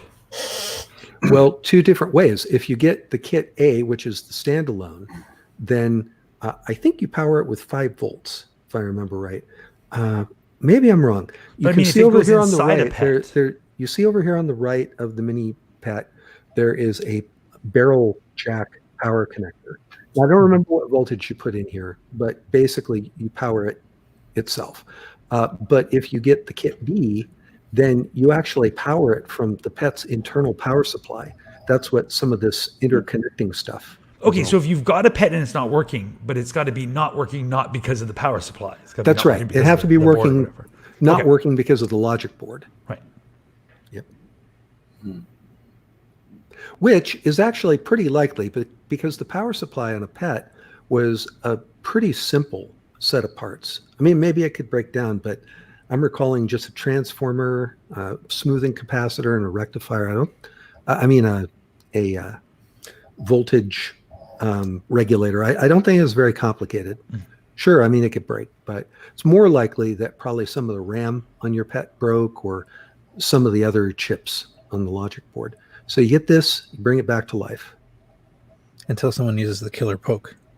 There was a YouTube video about that recently, where they kind of a Mythbuster sort of thing on the killer poke. I'm yet to watch it, but I want to see if that was real or not.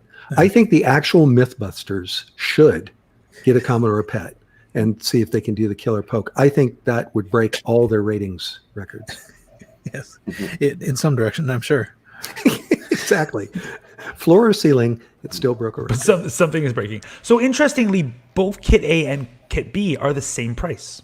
That's right. And I actually wrote in and asked about that. I said, is this correct? And they said it is, because the cost of the interface boards on the Kit B and the cost of that tactile push button keyboard that you saw on Kit A were actually close enough where it just kept things more simple to keep a unified price. Interesting. And then there's I think an it's option lovely. to add in the SD to PET adapter thingy as well. That's right. Nice. Which Nice. would really, really future-proof you. I mean, you would have a totally brand new, not new old stock, but new in box Commodore PET. This is a very cool project. I dig it. Nice find. Yeah. And not super expensive. I don't think so. Even if you just want to build your own retro computer kit, you know, if you didn't have a specific interest in the PET, but you wanted to build a functional kit that where there's a community and some software out there, I think it is a good find. All right, let's see. So I have the next thing, and the next thing that I have is it's an article called "The Mysterious Origins of an Uncrackable Video Game." It's an article that's on the BBC site, and it is Fascinating. it's really interesting. Yeah. Oh my gosh. Yeah, I read the paper related to it, and this is amazing. Yeah. Yeah, so I mean, and so actually, Carrington, you might know it better than I do, but essentially Well, I only read it because you found it. You put it in the show notes, and I was like, "What is this?" So there's a game called Entombed that was released in 1982 for the Atari 2600, and it's not a particularly well-known game, but part of what it is, part of what you do in this game is you navigate a maze, right? And the trick about the Atari 2600 is that there's very little to work with in terms of resources. So there's essentially there's no space to keep an entire like big maze map, and this particular game would generate the maze kind of as you went through it. But the trick with one of these is that you don't want to generate a maze that you can't solve.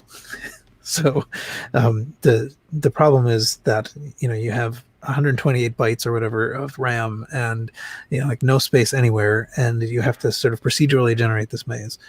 And so what we're looking at here is basically it's kind of like a public report of a study that was done by, let's see, I forget now who, John Aycock and somebody, Tara Copplestone. So John Aycock from the University of Calgary in Canada, and Tara Copplestone from the University of York in the UK. And they were basically looking at this game to try to figure out what's going on with this maze generation algorithm, and they couldn't figure it out. I mean, like it works, but they couldn't quite pin down like what the theory is behind it. Like, why does it always generate a maze that you can solve? And so it's really kind of like this deep dive into this algorithm to try to figure out like what is going on. So that's the the reference here to the Uncrackable video game doesn't have to do with like whatever digital rights management. It actually has to do with like understanding the logic of this game. Mm-hmm. And so I don't. Did they? I'm not sure if they actually managed to talk to the. I think they did talk to the person who wrote it. Yeah, there was a few people who wrote the game, and really, I would strongly suggest our listeners read the actual academic paper. It is so fascinating. But yeah, they reached out and they talked to. I think there were 3 people that were in the part of the development team, and even in the article, it talks about how you have to be careful when you're talking to developers from so many years ago, because there can be a tendency to inflate one's own, like what, oh yeah, I wrote all of that. And like everybody's saying they always wrote all the code, and then and memories can be faulty, and again, just like, so you have to kind of approach it not that even though they're a primary source, they're not a trustworthy primary source. So I found that really fascinating. I never really even thought of that before. But they talked about how you can find like bits of code, and code has a fingerprint to it. You can look at things that are reused. And so they say, well, here's the code for this part of the game. And then we can find that, and they reverse engineer all the game. And then they say we can find that same code in other games. We look at, well, who worked on those games? And so this same person worked on all the 5 of these games, and that code is used in all of those. And these other people worked on it, but it's not used there. So this is most likely by that person. Like, I never even thought about that kind of stuff before. Yeah. And with the maze algorithm, like I had assumed when they started talking about how, okay, it's just, the whole racing the beam thing with the Atari 2600, having to try to keep up with things so quickly, that if you do a maze game, you would use what's called Eller's algorithm. That's one of there's lots of algorithms for generating mazes. It's like when you study computers, they just kind of teach you these things. And one was, I'm hoping I get this right, there's Eller's algorithm, which is one of the ones that's really, really fast, and it kind of generates a line at a time. So you can do an infinitely large maze in linear time. Like, it doesn't matter how big the maze is, it doesn't make it take longer, because it's really just creating it on the fly as it goes. It uses these sets and says, okay, now draw this line and it'll have these holes, and draw this line and join those together. And it's just it's a neat maze algorithm that lets you do an infinitely long solvable maze. And so I would have assumed this uses that. But Eller's algorithm was developed basically the same year this game came out, and it doesn't use that. It uses a different way to do basically the same thing, using a lookup table that nobody can figure out how they came up with this lookup table. Like, you can do these things and you just look up the table and say, okay, use this bit next. But nobody yet can figure out, like, how did you make this table in the first place? And like, there's no algorithm. Like, what is this? It must have been handmade, but like, based on what theory? And nobody that was in the development of the game knows where the table came from, other than like the maze algorithm itself was supposedly created, they think, by this guy who was like a part-time employee or like a contract employee who they said was either like drunk or high all the time. And then one night he said, oh, I just had this vision of how you do a maze. And then he just said, here. And then he kind of just vanished. They're like, where did this go? The whole thing is fascinating. Like, it's just like reading this story, I was like, there's so much more to this than I would have thought possible. It's exciting. It's interesting. It's still a mystery. Like, nobody really knows where this came from. It is an unbelievably fascinating read. So yeah, highly, highly recommended. Aliens, perhaps. Yeah, it was a deep rabbit hole that I was not anticipating. When you put the link on, I'm like, I'll start reading. I'm like, what is this? Great. Just if you're interested in reverse engineering stuff, or like where games come from, or game theory, or any of that, like, this just checks all the boxes in an academic paper of all things. Like, it is just fascinating. One thing you mentioned though, Paul, that I didn't think I would bring up, but I think I should, is you talked about how this wasn't really about like a DRM thing. Like, it's like uncrackable, not in the sense that you can't crack and copy it, but uncrackable and that nobody knows how it came about. But they do also, in the paper, address kind of DRM issues that I wouldn't have thought would be such a thing in an academic setting. But again, because DRM is always awful, it is. And so I pulled up the paper to say, so it says, our work falls under research and education fair dealing exceptions, similar to the fair use in the United States of the Copyright Act of Canada. However, this would not extend to distribution, meaning that it's not possible to share an archived binary of Entombed or its full disassembly. So they disassembled it, and the whole work is based on that disassembly, but they can't give you or like include it in the paper, because it would be now distributing the game technically. And so they say even linking to infringing material can run afoul of the law, And in any event, there are multiple locations for game images. So what they say is basically go get it. So it says, instead, as the game's binary images are quickly found with internet search engines, we supply a means for ascertaining if a found image matches the one we used. And so then they give an MD5 checksum. So they've basically done this, released it to the wild, and said, well, if you happen to go find it, use this checksum and you know it's the one we were using. And I just thought it's really interesting that in an academic setting, like this seems to be a way that one has to do this, to say, I want to discuss this thing. You should look at the thing. I can't give you the thing. Oh, the thing got out. If you use this, you'll know if you caught the right thing. Yeah. Very fascinating. It didn't occur to me that would be a problem. And I think that's likely something that is almost unique to digital archaeology. Like this wouldn't be the case with something else. Like you can discuss the Mona Lisa and include a reproduction of the actual Mona Lisa in your book, because it's, well, I'm not reproducing the painting, I'm reproducing it in an academic standpoint. But I guess when it comes to software, they say, oh no, somebody could then run this and then they have a version of it. I'm like, well, I've got a copy of the Mona Lisa too. I can cut it out of the book. Weird little hypocrisy there. All of this was news to me. So anyway, fascinating, deep rabbit hole. All of it is interesting. Yeah, and I also wanted to mention too that John Aycock has there's a book came out a little while ago called Retro Game Archaeology, which is just sort of like this is basically what he's hired to do. This is his job at university.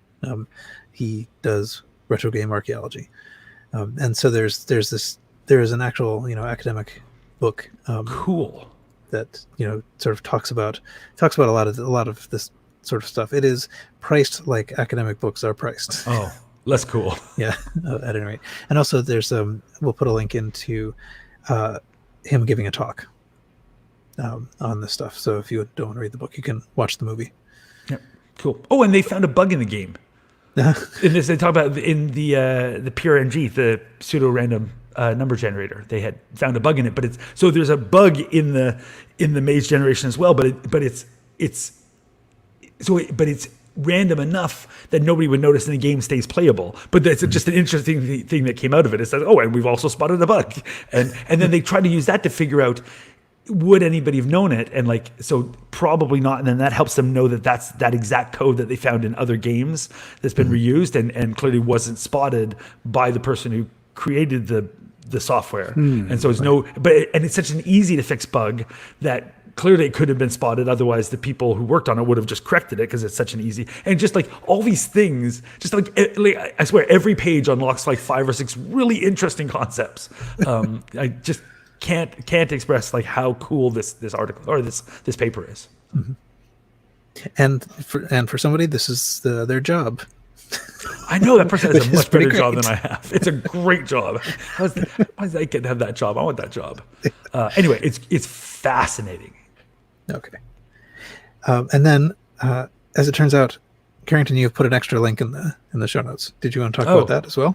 Sure, because I haven't gone on long enough. More me, all me, everybody me. This is a really quick one. Somebody's created a. I shouldn't say somebody. I should say their name, but I don't know whose name it is. Scroll. I don't know. Somebody put your name on your websites. Has created a thing. It's Amper commands for Apple II. So the Apple II, if you're working in BASIC, you can put machine language things in that you then use the ampersand little code that lets you access those. So it's a way to get machine language kind of speed and routines easily accessed from AppleSoft BASIC. Somebody's made a series of double low-res mode graphics ampersand library. So you can load this up and then you can do like double low res is really cool. So it's the Apple IIe onward. So the Apple IIe enhanced. So the IIe enhanced, the 2C and the 2GS have this really cool graphics mode that's kind of unused and a bit of a pain to work with, especially within BASIC. But then this makes it really easy to work. So if you want to do a low res game and basically double your low res resolution to 80 by 48, you can now do it basically as easy as using the built-in stuff in AppleSoft, just by using these commands instead. You just load this library and you're good to go with the 2 pages of double low res. So I thought it was really cool. So we'll link that too. Very cool. I love that resolution because it's fast and it's like you can do a lot with 48 by 40. Like that's a good resolution that you can really make a neat game or something, or whatever. So it really unlocks, I think, a lot of easy graphics power for people that just still want to work in basics. Definitely. Yeah. That's great. Wait, are you saying that this ampersand is just part of AppleSoft?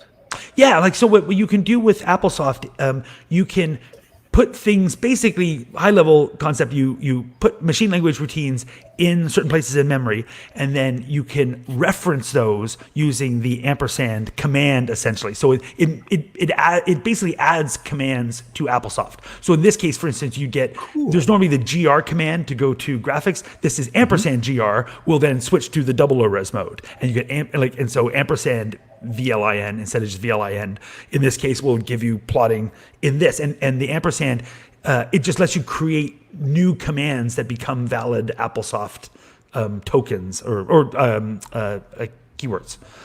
So it's kind of the standard way to increase the functionality of AppleSoft Basic. It's a really cool and powerful thing. Yeah, it's like a user hook of some kind. I mean, like essentially that's you just hook say is like, what I was looking for. Yeah.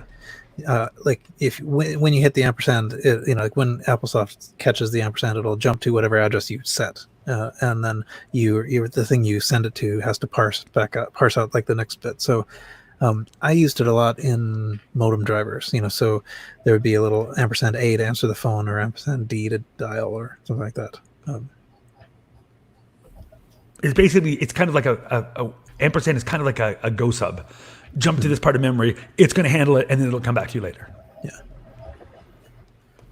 Yeah, that's so cool. Yeah, that's it. It's just cool, but it's cool because double low res is a really cool graphics mode, and I love that. Yeah, anything that's going to make it easier to work with that for people, I think, is awesome. So that's it. We'll have a link to that in the show notes. So if you're a basic developer for the Apple II, then this should excite you.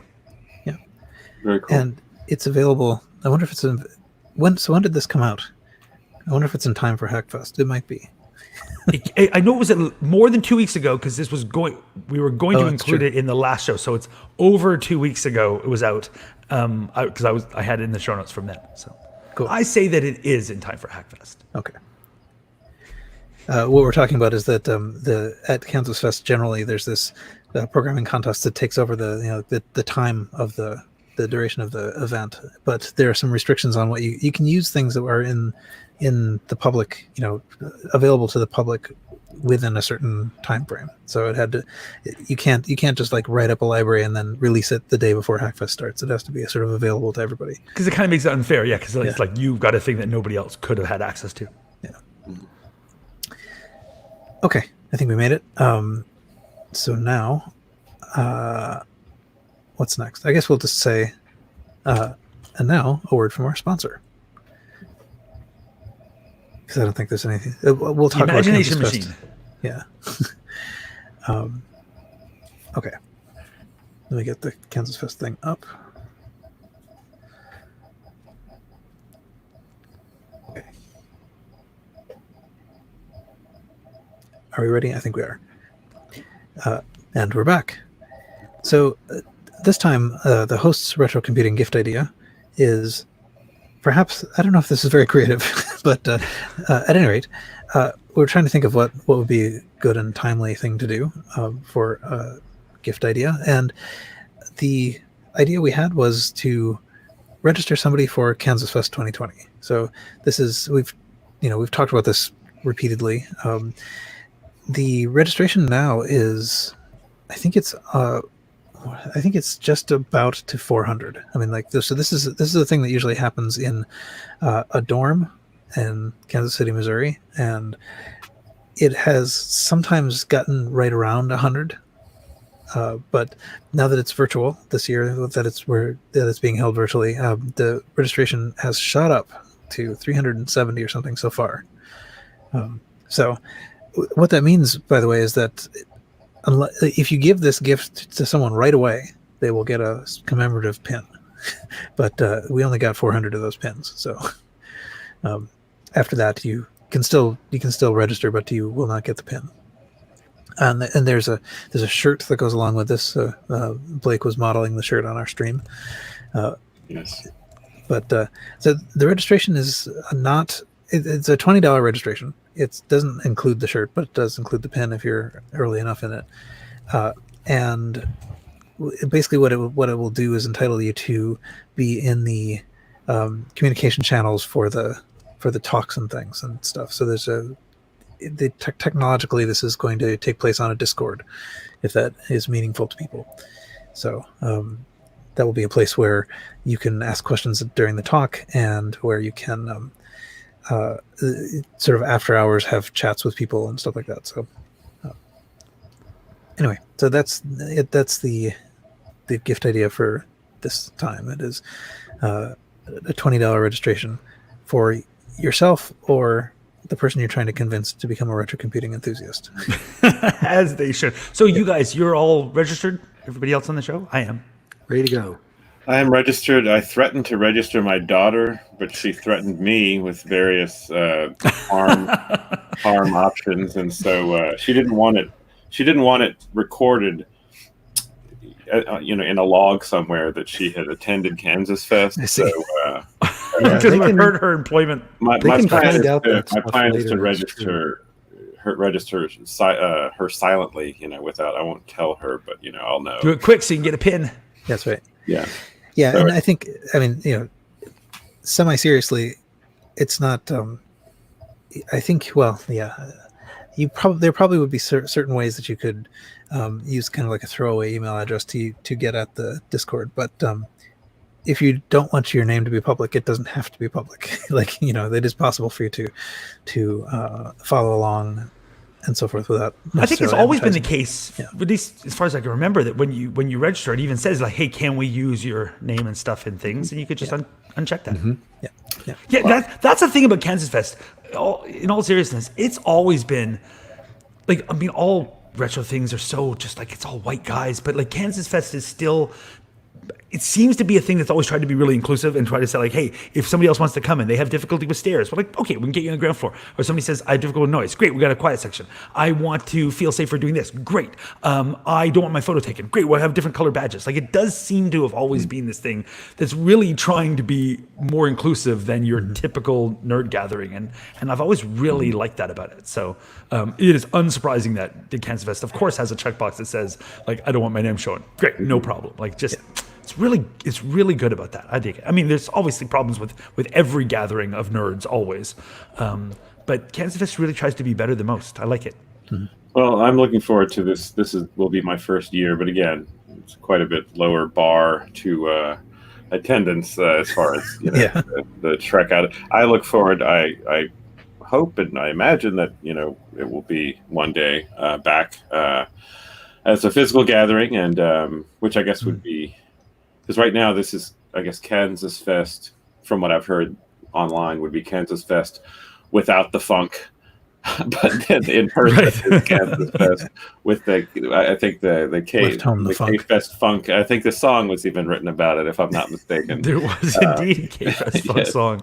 This is again, part of the reason my daughter does not look forward to the potential of attending. She's like, I don't know, Dad, you talked about that funk that they were talking about. No. I'm sure that's not anything, but yeah. So. And it's a Friday and Saturday. Yeah. Is the virtual one, right? Okay, cool. Yeah. Yep. Yeah. So it's Friday off. Yeah. It's I'm short. 100% taking Friday off. All I'm doing that Friday and Saturday is Kansas Fest. I'm just going to. I'll do the same. I'll do the same. One thing that's going to be sort of interesting about this is that because not everybody's going to be in Kansas City, there's pretty wide distribution of time zones. So I think there are going to be, it's going to be arranged in a way that's kind of mostly reasonable if you are in North America. It's going to be rough for the Australians, but yeah. Yeah. I mean, yeah. So it goes. But Kansas Fest has always had super late night hangout things. There's no reason why it can't be for this too. Yeah. It'd be funny to do a group video call with 400 people. Everybody gets 20 pixels. Yeah. Everybody wave. It's okay, you did. All right. It's like a collage. Yeah.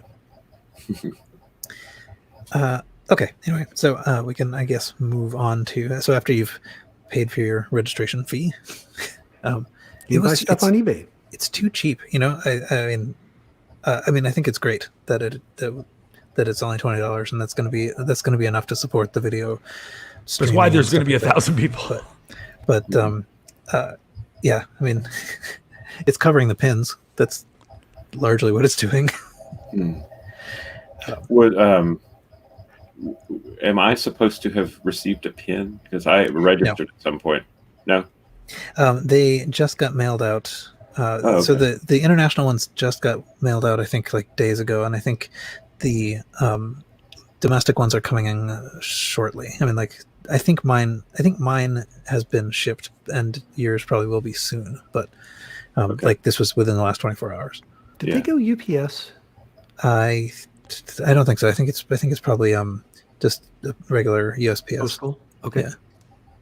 And there's like a lapel pin type thing? Yeah. Okay. I don't remember. I have some vague memory of. I signed up some time ago, but all right. Okay. Let's see. So with that, we can now turn to our eBay auctions. Goodness gracious! Okay. How many minutes have gone by so far? All of the minutes. Anyway, All okay. the minutes. 1 hour, That's- 44 minutes, 57 seconds. Fantastic. Approximately. Okay. So I'll Blake, you move can quickly start. through this, and I'm going to jump sequence from the list here, given that we are talking about lapel pins. Sure. And actually, I can share my screen. Let me Okay. share my screen. Let's see. Speaking of lapel pins, here is a pin that might catch the eye of a item collector out there. It's I know Lotus back was famous with 123. They created for the Mac a spreadsheet which may have had an integrated database called Jazz. Does anyone recall? I think it was Mac only. I never used it, but I think I might have some discs somewhere. Okay. But yeah, here's it's a lapel pin that is designed like a brass jazz pin. It has the logo, and it is being sold for $22,219. And Is it made out of actual jazz? Do I get like the origin of the music? What the heck? I think if it had been made out of, I don't think there's a metal that possibly could could justify. Is it a lot larger than it looks? Like it shows up and it's like, where do you want us to back up this pin? Indeed. I remember. I humorously recall. I'm getting this into the feed for the folks on watching the YouTube stream. This was an ad for Jazz, and I recall reading a review of the software, and the author of the review was unimpressed, and he said it seems more likely in this picture of a gentleman excitedly leaping, having recently used Jazz, that he's more likely sustained some form of injury, as they found Jazz not to be up to the muster of what it was intended. But anyway, I just happened to remember that image, so I thought I'd bring it on for the people with eyes on the stream. At any rate, yeah. So it looks like it's only $8 shipping from outside the U.S. So After that, they still charge shipping. If you, he didn't go free shipping on this one. Like that's come kind on. of like you'd think I don't know, free shipping would have been a nice touch. But anyway, and also the seller refers to it as Verbatim Jazz. Now, Verbatim was a magnetic media company. I know Lotus is the company that created Jazz. I'm not sure what that means, but anyway, it was the price of this that caught my attention. It is sealed, so it's never been worn before, and I don't know how it compares to the Kansas Fest pin. I don't have that in my mind. It's a lot more expensive, I'll tell you that. That's true. Yeah. So anyway, that's kind of a fun one there. The Verbatim Jazz logo, which kind of hard to describe, like it's a skinny J and then a normal A and then a big skinny Z and then a little Z. That style. So think of that style from the 80s where everything's kind of all mixed up all over the place, or the look of things from Task Times and Tone Town. So you got everything all over the place in weird colors. Exactly. So you got Task Times and Tone Town and all those, like, here's going to be my desk and it's going to have three normal legs and then a big red wheel on this side. Right. That's a design style that literally, like 4 hours ago, I learned how to name, and it's the Memphis Group. There was an actual company that developed this, not Memphis, UK. It's like a Memphis part of Italy, and it's actually like was one particular company came up with this style. They still exist, and it's the Memphis Group. And I never knew that that's what it's called. So if you ever want to refer to that kind of style of things, it's the Memphis Group of architecture or graphics design. That's a nice thing to have learned today. I did not know, but I've seen, as you said, there's several different things that I've encountered that have that style. Pee-wee's Playhouse, like you got that weird kind of explosion of color. Turns out it's a thing. I always just thought it was like, it's 1980s. Nope, turns out it's a particular design group came up with that particular style, and then a lot of people ripped it off. But being the 80s. Distinctive. Yep. All right, so I'll move on. That's just kind of a silly one. Well, who knows? Maybe someone's dream will have come true when they bid and win this thing. But another item that caught my attention was the Timex FDD 3000 computer. Now I saw this. It's sort of a striking image. Scrolling through eBay, it's looks like a kind of like a PC clone box. It's black with two 3-inch or 3.5-inch disk drives. I'm not sure if there's strange 3-inch mini disks or 3.5-inch microfloppies, but the computer seemed odd because I thought I was aware of all the Timex computers. Timex did the American run of Sinclair computers. There was a 2068 computer, the silver computer, that was basically a ZX Spectrum that wasn't actually compatible with the ZX Spectrum unless you had a cartridge aftermarket. Anyway, so I looked into it. It's selling for $2,500. Original box, good shape and working, but I didn't really know much about it. And again, it looks like a computer, and they call it a computer, but it also has what looks like the standard ZX Timex rear interface attach unit that would slot into the back of a existing computer. So I read more about it. Apparently, it's a second take on an upgrade, a disk drive upgrade for the Timex, the 2048 or 2068, and these are again the American takes on the ZX Spectrum. You can plug it into the back and use it as a floppy drive interface and storage unit for one of these Timex computers, or you can feed. Apparently, there's something called a Timex Terminal 3000, which I guess is kind of a dumb terminal, maybe a Sinclair that does nothing except it's like a serial terminal or some such. So Sinclair. Come on now. And if you hook this up to the thing and a monitor, it will run CPM. It needs to boot, but it's a machine capable of running CPM without a host unit, or with a host unit that's not really doing anything, or it can serve as a disk drive unit for someone that's using a Spectrum as a Spectrum, which seemed kind of strange to me. I'd never heard of this thing. I'd never seen it before. Me neither. Anywhere. And it's a computer, and it's also not a computer. So that kind of caught my attention. Has anyone heard of this? Never. No. Yeah. So I'm sure I would remember because it looks like a computer that comes with a ham radio microphone. Yeah, it does. And Timex, there weren't many of these, Timex branded computers. So I'm a little shocked that I've not encountered it anywhere, given that I'm in the States and this was the thing in the States. Anyway, so it's $2,500, $50 shipping, and so kind of an interesting. The only thing I don't like about this, this is really cool because I never heard this before, but I don't like that they're using a stock photo instead of the actual computer. Here at the main auction photo. Yeah, at the main auction photo. So it looks like a stock photo. It says the photo is not from my item, small scratches only. So they're showing you a photo, but that's not the actual computer getting. I'm like, why wouldn't you take a photo? I hadn't noticed that. That makes all the difference. Especially at $2,500. exactly. Yeah. Right. You should have a photo of the actual mint thing. condition. No, I didn't even notice that. So if I was buying, I guess you'd dig into all the weeds. But sure, and you'd ask somebody for a photo or whatever. But anyway, it's cool. I've never heard of it before. Yeah, no, I'd never encountered it anywhere. The Timex Spectrum things in America are weird enough to begin with, but that didn't really catch on so much. But all right, and the last thing I have is a kind of a striking item. It is a vintage 1987 medical graphics microloop 1100 spirometer Apple IIe many cards. And what it looks like is a Yeah, it's an Apple. It's one of the later model Platinum Apple IIes with the number pad. It's sitting in some sort of a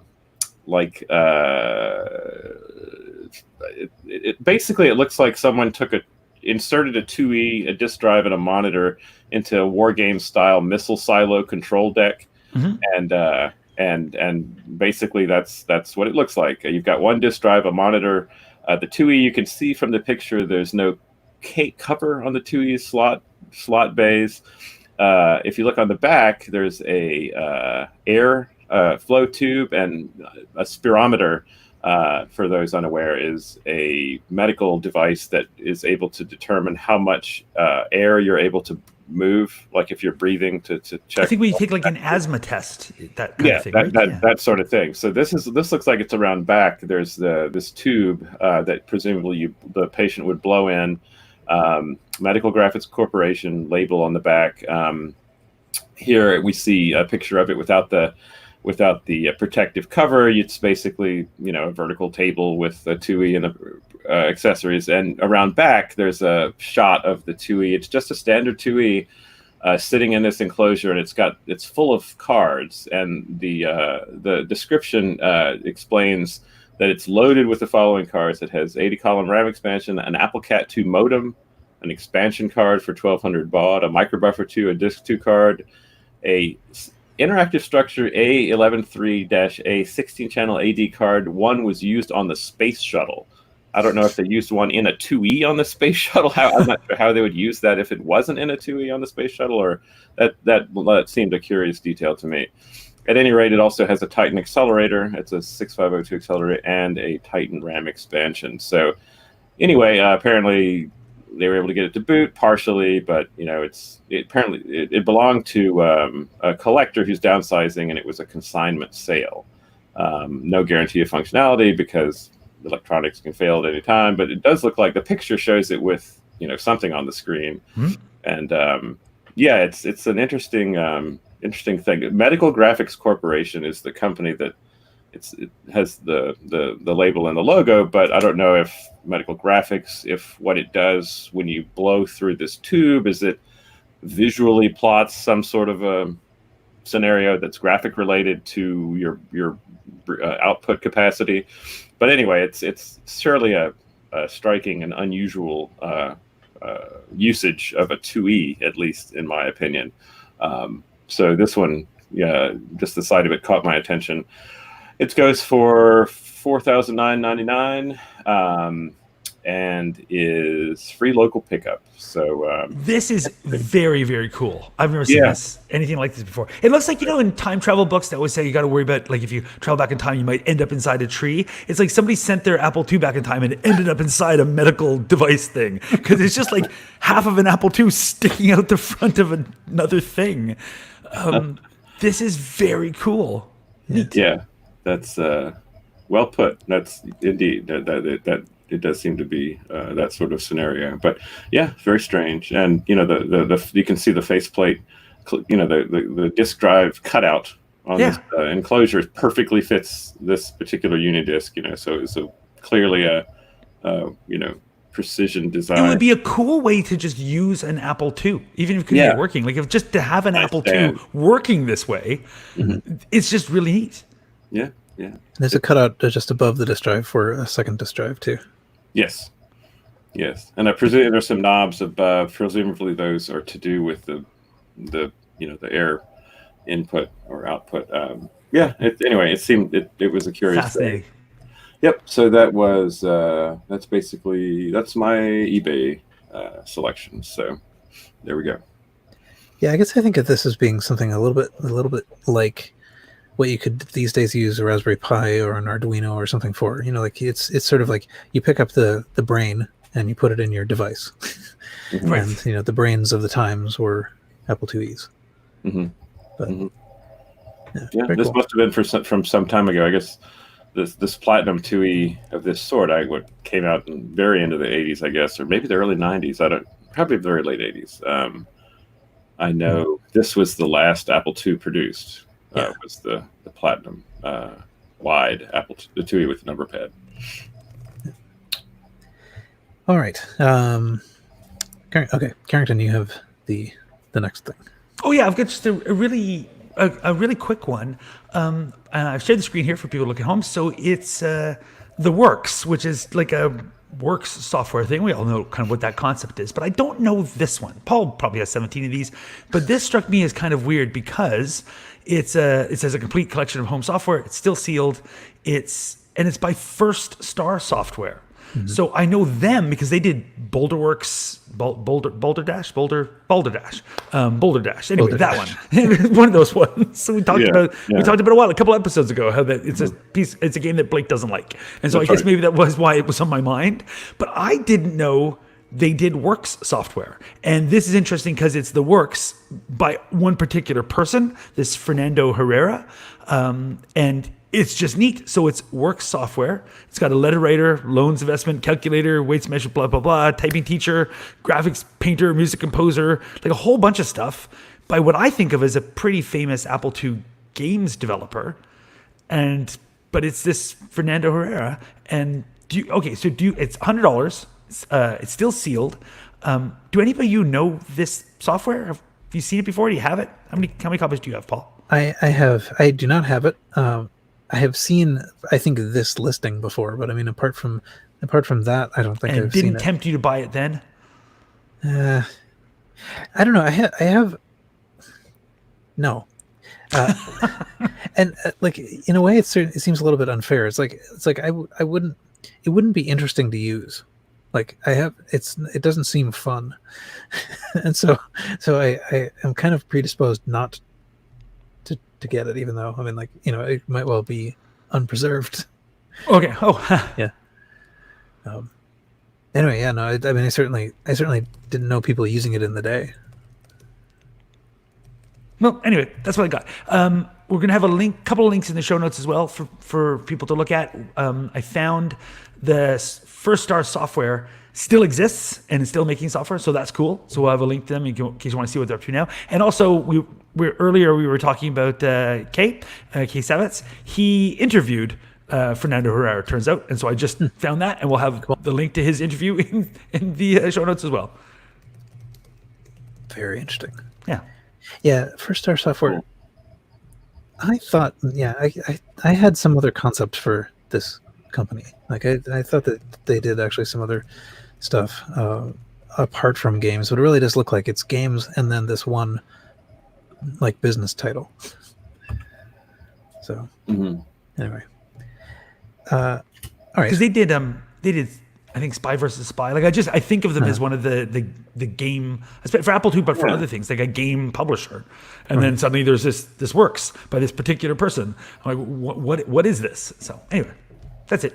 I thought it was a neat find. $100. It's still sealed. Paul will eventually buy it, so don't worry about it. Eventually. They did do Spy versus Spy. I forgot about that. Very cool. All right, Earl, you have the next thing. Okay. Let me do the share screen thing. Okay. Application. Here we go. I got a couple quick things. So the first is a kit of parts to put together a CPU card for an Altair MITS 8800. And it looks like it goes to a printed circuit board that's not a part of the auction, but they reference that you can find it in a separate auction. I looked around and I didn't find the PC board that goes with this kit of parts, but I thought it was interesting that you can buy this kit and it's got all the pieces that you need to put together a CPU board for MITS 8800.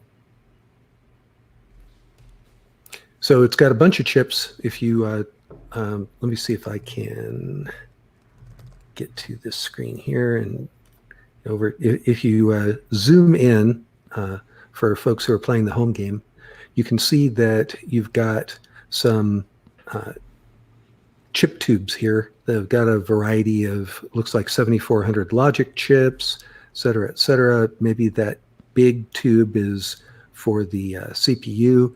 And then it's got a bunch of chip sockets that come with it, so you can have your chips socketed on this PC card.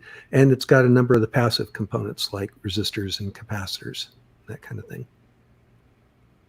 So that was my first auction. Neat. I thought it was kind of neat that you can actually build up a CPU card for one of the old S100 systems. And then the second thing that I had, and I stole this one from Paul, which is a Epson PX4. And for those of you who are good at math, PX4 is exactly half of PX8. So the more common Epson PX8 laptop, I've actually got a couple of those, bought them new in box from an outfit, I think it was in Colorado, that was selling them there for a while, that had shelves of them new in box. The PX4 is a more obscure machine. It looks like a PX8, except it looks like the screen got cut in half. I think it's a 40 column by 8 line screen. And to make up for that, to the right of the screen, they have one of the little mini printers like they had on the Epson HX20. The keyboard and the function keys in that look very similar to what you find on a PX8 computer.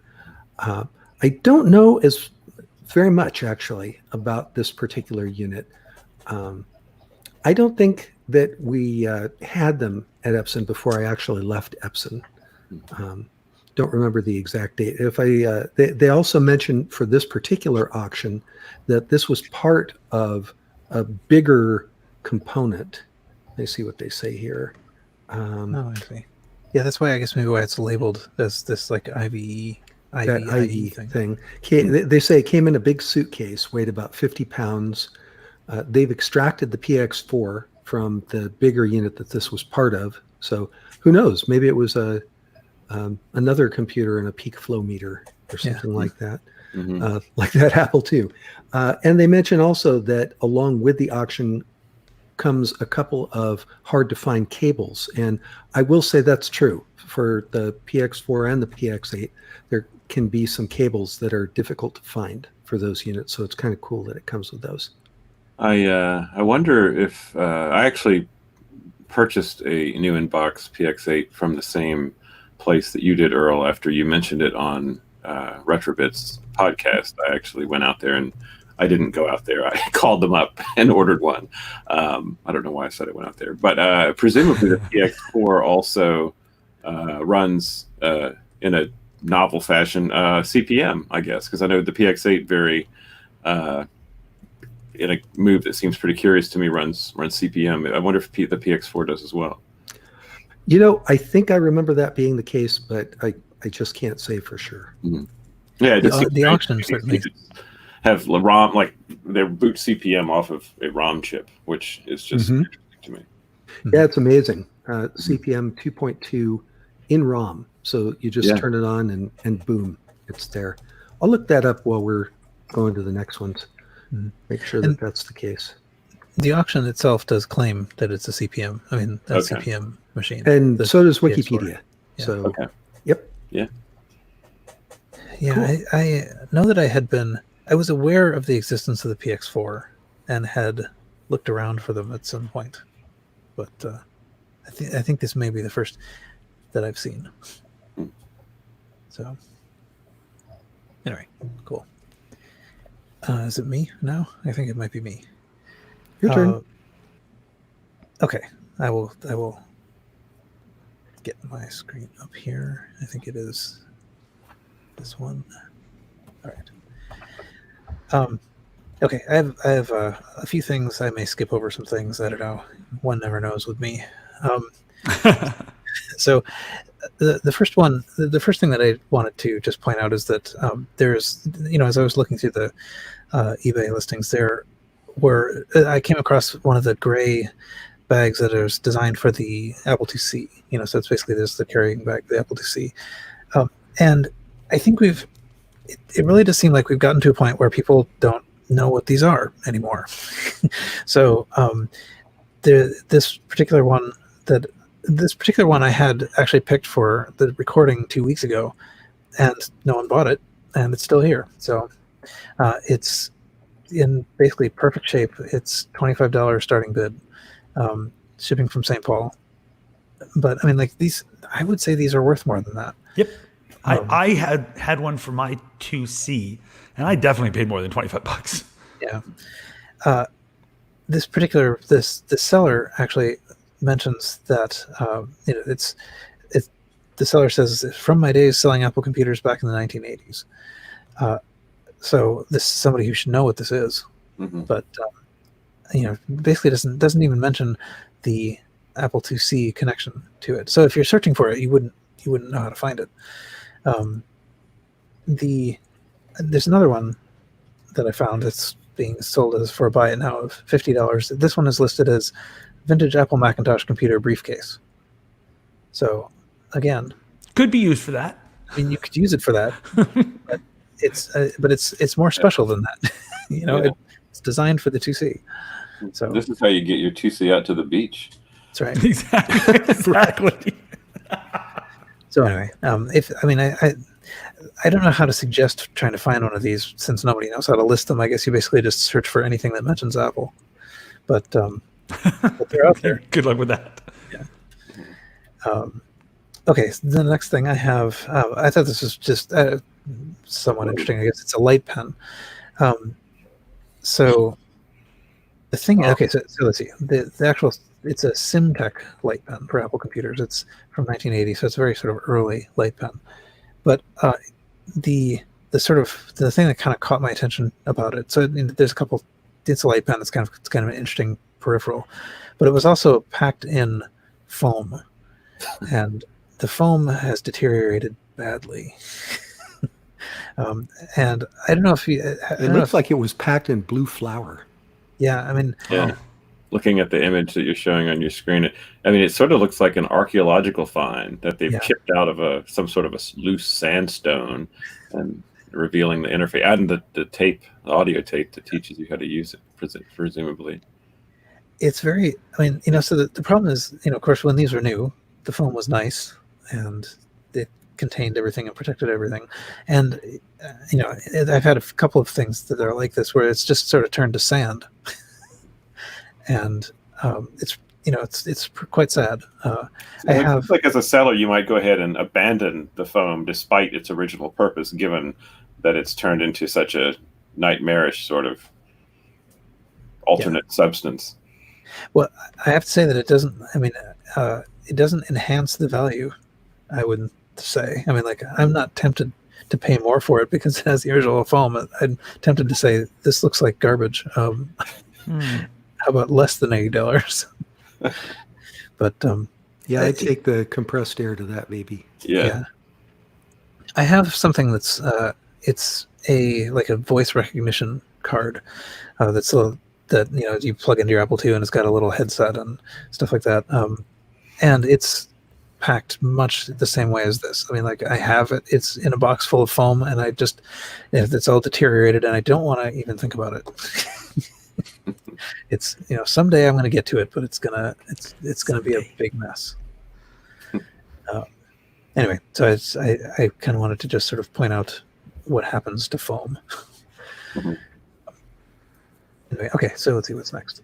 Next thing I have is a TRS-80 Model 3 in its box, so all ready for zombie smashing. But anyway, I thought it was kind of neat to see it in its box. It has a little foam. This is actually sort of intact foam, different kind of foam, sort of holding it in place, and has some original cassettes and things with it.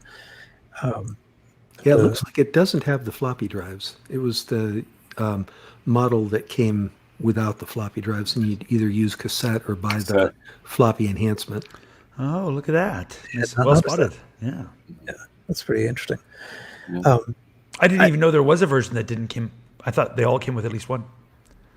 There's actually a version that they make that looks functionally identical to this, I think, but instead of the two drive bays, it's just like one long, it looks like a speaker grill, and it has the logo in the middle, and what it is, it may lack the cassette port, but what it is, it's a straight up dumb terminal. You can't put right. I remember that one. Yeah, they it looks kind of nice because that whole side is a tall, very much like a metal speaker cover, and and it's just meant as a terminal. It seems like at the very least they could have just made it like a glove compartment or something, like a place where you could put stuff, just not just seal it off. But anyway, what I thought was kind of interesting about this is just seeing the original box, because it's not you don't see the box. It's not an interesting box, but it is nevertheless the box. I think $2.99 seems pretty reasonable for that. Mhm. It looks like it's in pretty good shape. Yeah, it may not ship, so you have to be sort of within reach of New Britain, Connecticut to get it. But For local pickup, that's maybe not such a bad idea anyway, because I've heard some, especially the bigger all-in-one systems with CRTs, I've heard serious horror stories about. I have a Model 4, and when the Model 4 came, the guy had all the original brown, the nice brown vinyl, books and manuals, and he packed it in there, and they were like above the keyboard, and it ended up the weight of that in some move caused the circuit board under the keyboard to basically crack in half with the weight of that down. I repaired it with soldered jump lines, but it was a mess. These machines, that's a big, heavy machine. Yeah. And people will think the foam in the box is like shipping foam. So, look, it's got some padding. We're good. Not thinking that these boxes came in shipping containers. They're not designed to ship on their own. Yeah. Right. Yeah. And if you look at this particular box, it doesn't it's not. Doesn't have all the foam. Side. A little bit, I guess, but. Well, you can just fill that with heavy books. Yeah, perfect. Maybe throw in a can of soda. Make sure you shake it up first. It's better padding if you really shake it. Some jacks really get the shrapnel going. And then a glitter bomb. Okay, so let's see. The next thing I will put is this. So I was just sort of going through eBay auctions, and this is it's Microsoft Office Standard Trade Up Edition. This one's for Windows. It has Word, Excel, PowerPoint, and Mail in it. And basically, when I looked at this, I just thought, I just want to quit and go live on a mountain. I was going to say, I read your description of the show notes where you link this as Microsoft Office makes you want to stop collecting and go live in a cabin in the woods on a mountain. I noticed that. They're so. I mean, like when I look, it's a cube of manuals. it's back, from this bygone era when everything was just huge. So and also it's very mass produced, and it's just like I look at this and my energy is sapped. It's kind of not fair, but anyway, I thought I would just share. I have this one, and I'm part way through scanning the manuals. I couldn't keep this whole halfway thing. to the mountain. It's like what you're saying. It is too gigantic. Yeah. And but the one good thing was the documentation was really good for these packages. Is just voluminous. Yeah. I mean, I do have a couple of these sorts of things. I have like some Fox Pro sets and things, and it's tough to bring myself to scan it because it feels very mass produced. So it feels like, how could this possibly not be scanned? But who is going to have scanned the Excel manual? I didn't see it anywhere. I did take a look, because that's one of the things I look at before I go to the trouble of scanning something. If somebody else has already done it, then right. Okay, and then I guess the last things I will mention in my little chunk here. Somebody is selling these two books that came with they came with the original Apple IIs. The Apple II reference manual, which is the red book. So it's like a full-sized, like a letter-sized book. Actually, it's not so obvious what size these are when you see these photos. Yeah, they're much bigger than you think. Actually, and what's kind of cool about these is actually when you look at the back, this thing, it says Apple Computer Inc. If you're used to the Apple II manuals, this looks like it's normally to scale, but when you hold one of these things in your hand, that print is huge. I mean, these things are surprisingly large. But the Apple II reference manual is basically, sort of like the technical information that came with the original Apple II. The AppleSoft reference manual, the blue book, is actually quite a bit rarer. Mm-hmm. So these are both sort of like sought after collectors items, and especially the blue book. Yeah. And these particular ones are in pretty good shape. They're not in great shape. They're not pristine, but they're in better shape than some.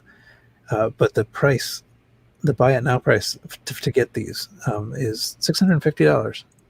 So it's fairly impressive. But so there were two reasons that I wanted to bring these up. One was that you don't see these very often, and you don't see them for in this good shape very often. And the other thing is, let's see if I can bring this over. I don't know if these are going to be visible. I have shirts that look like these. I didn't wear them. Are the shirts much bigger than you think as well? Actually, in fact, the reason I'm not wearing them is the exact opposite problem. Okay. So, they're actually just the size of the book. A little bit too small. But I forget now who made them. I think it was Justin Scott made them, in advance of one Kansas Fest. Cool. But I thought those were very cool shirts. So someday when I'm thinner, I will wear them. And I think, I think that's it for the auctions that I had. Carrington, you had observed that we have another auction item from the discussion. First is Sorcerer Guy in the show notes was talking about your pick, Earl, the MITS 8800 parts kit. It says for the bare bones replicas. So there's actually one of those, gave us an eBay item number. So it's the bare bones CPU cards. They're for that, but they maybe can be used as original for an original part as well. So I was like, well spotted. Look at that. Nice. Join the show. And speaking of joining the show, Tobias pointed out a really cool auction item. I'm like, and I think was giving it to us. I'm like, no, it's yours. So in the show notes now, Tobias is in our show notes as having a link. And your auction choice is there's two RCA Cosmac VIPs. One of which, the cheaper of the two, is in really, really nice shape. I should. Oh yeah, you got it on screen. I should share the screen. So if you want, I'll move you. I'll put yours up. No. So anybody can share it. So Tobias, share your screen. So just a really nice find. The weird thing about the Cosmac VIP is it's RCA all capitals, Cosmac all capitals, VIP all capitals. It's like the most shouty name of any computer from the 1970s. But this is a really, really nice one. Like this is like super clean in box. Mm-hmm. So that's it. Just wanted to share that. I thought it was a really well spotted thing. I might have picked it if I had noticed. In the show notes, he says, what was the note? That the VIP was created by Joe Weisbecker, the creator of the Think-A-Dot and the Chip 8, both of which we have talked about before. Very cool. Yeah, I thought that was really well spotted and a great suggestion. So I'm like, yep, welcome to the show. Excellent. That's awesome. So just to clarify, Carrington, what you're saying is that kit of parts is for not for an actual S100, but for something that is like a replica, a functional replica. Yeah, but might work for the real one too. He says, I don't know. Oh, okay. But there's the replica boards. I see. Gotcha. Okay. Yeah, that's a great clarification. Thank you for that. Our listeners are very knowledgeable. And also has a great auction choice. I was like very, very impressed. I'm like, that's a great choice. Well spotted. There it is. Yes, I found the auction. Ah, right. Cool. Does it have an S100 connector on it? It seems to, yeah. So okay, it is actually an S100 board then. All put together like that? Okay. Yeah. Okay. Excellent. Well, it's something. Yeah. You can do something with it. Yeah. So anyway, that's all I had. Sure what. But. Cool. All right. Cool. So that's all kinds of fun stuff on eBay this time. Hour 9 of the show. All right. Thought I'd add more. So we have reached the point of closing discussions, and Blake, you are first. I don't have any big closing items. I think just Yeah, I'm still trying to get my head back into. Well, it's not that big a leap since I'm not going to leave the house for several months, but being back from a little jaunt to the distanced beach, and yeah, that's one of the things when you're away, even though it's a pleasant family trip, you do not have access to the retro stuff. So so it is nice to kind of fiddle around with a few things tonight in no particular planned fashion. But yeah, just keeping on. Excellent. Okay, and Carrington, what is this? I've been linked to another podcast called Smart Enough to Know Better. It just is coming up on its 10th anniversary. I just ruined another podcast is basically what I'm saying. I've been feeling guilty about it all day. So they hit their 10th anniversary. It's billed as a podcast of comedy, science, and ignorance. Two amazing fellows that I'm actually friends with, Dan Beeston and Greg Waugh. They run it's a science podcast out of Australia. It's been just hit its 10 years, been doing 200 and something episodes. I think we're coming up on our 10-year anniversary soon for RCR. It'll be this year anyway. Yeah, I think so.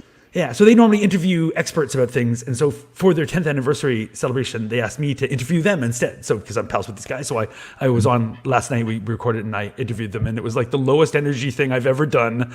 I think I ruined their show.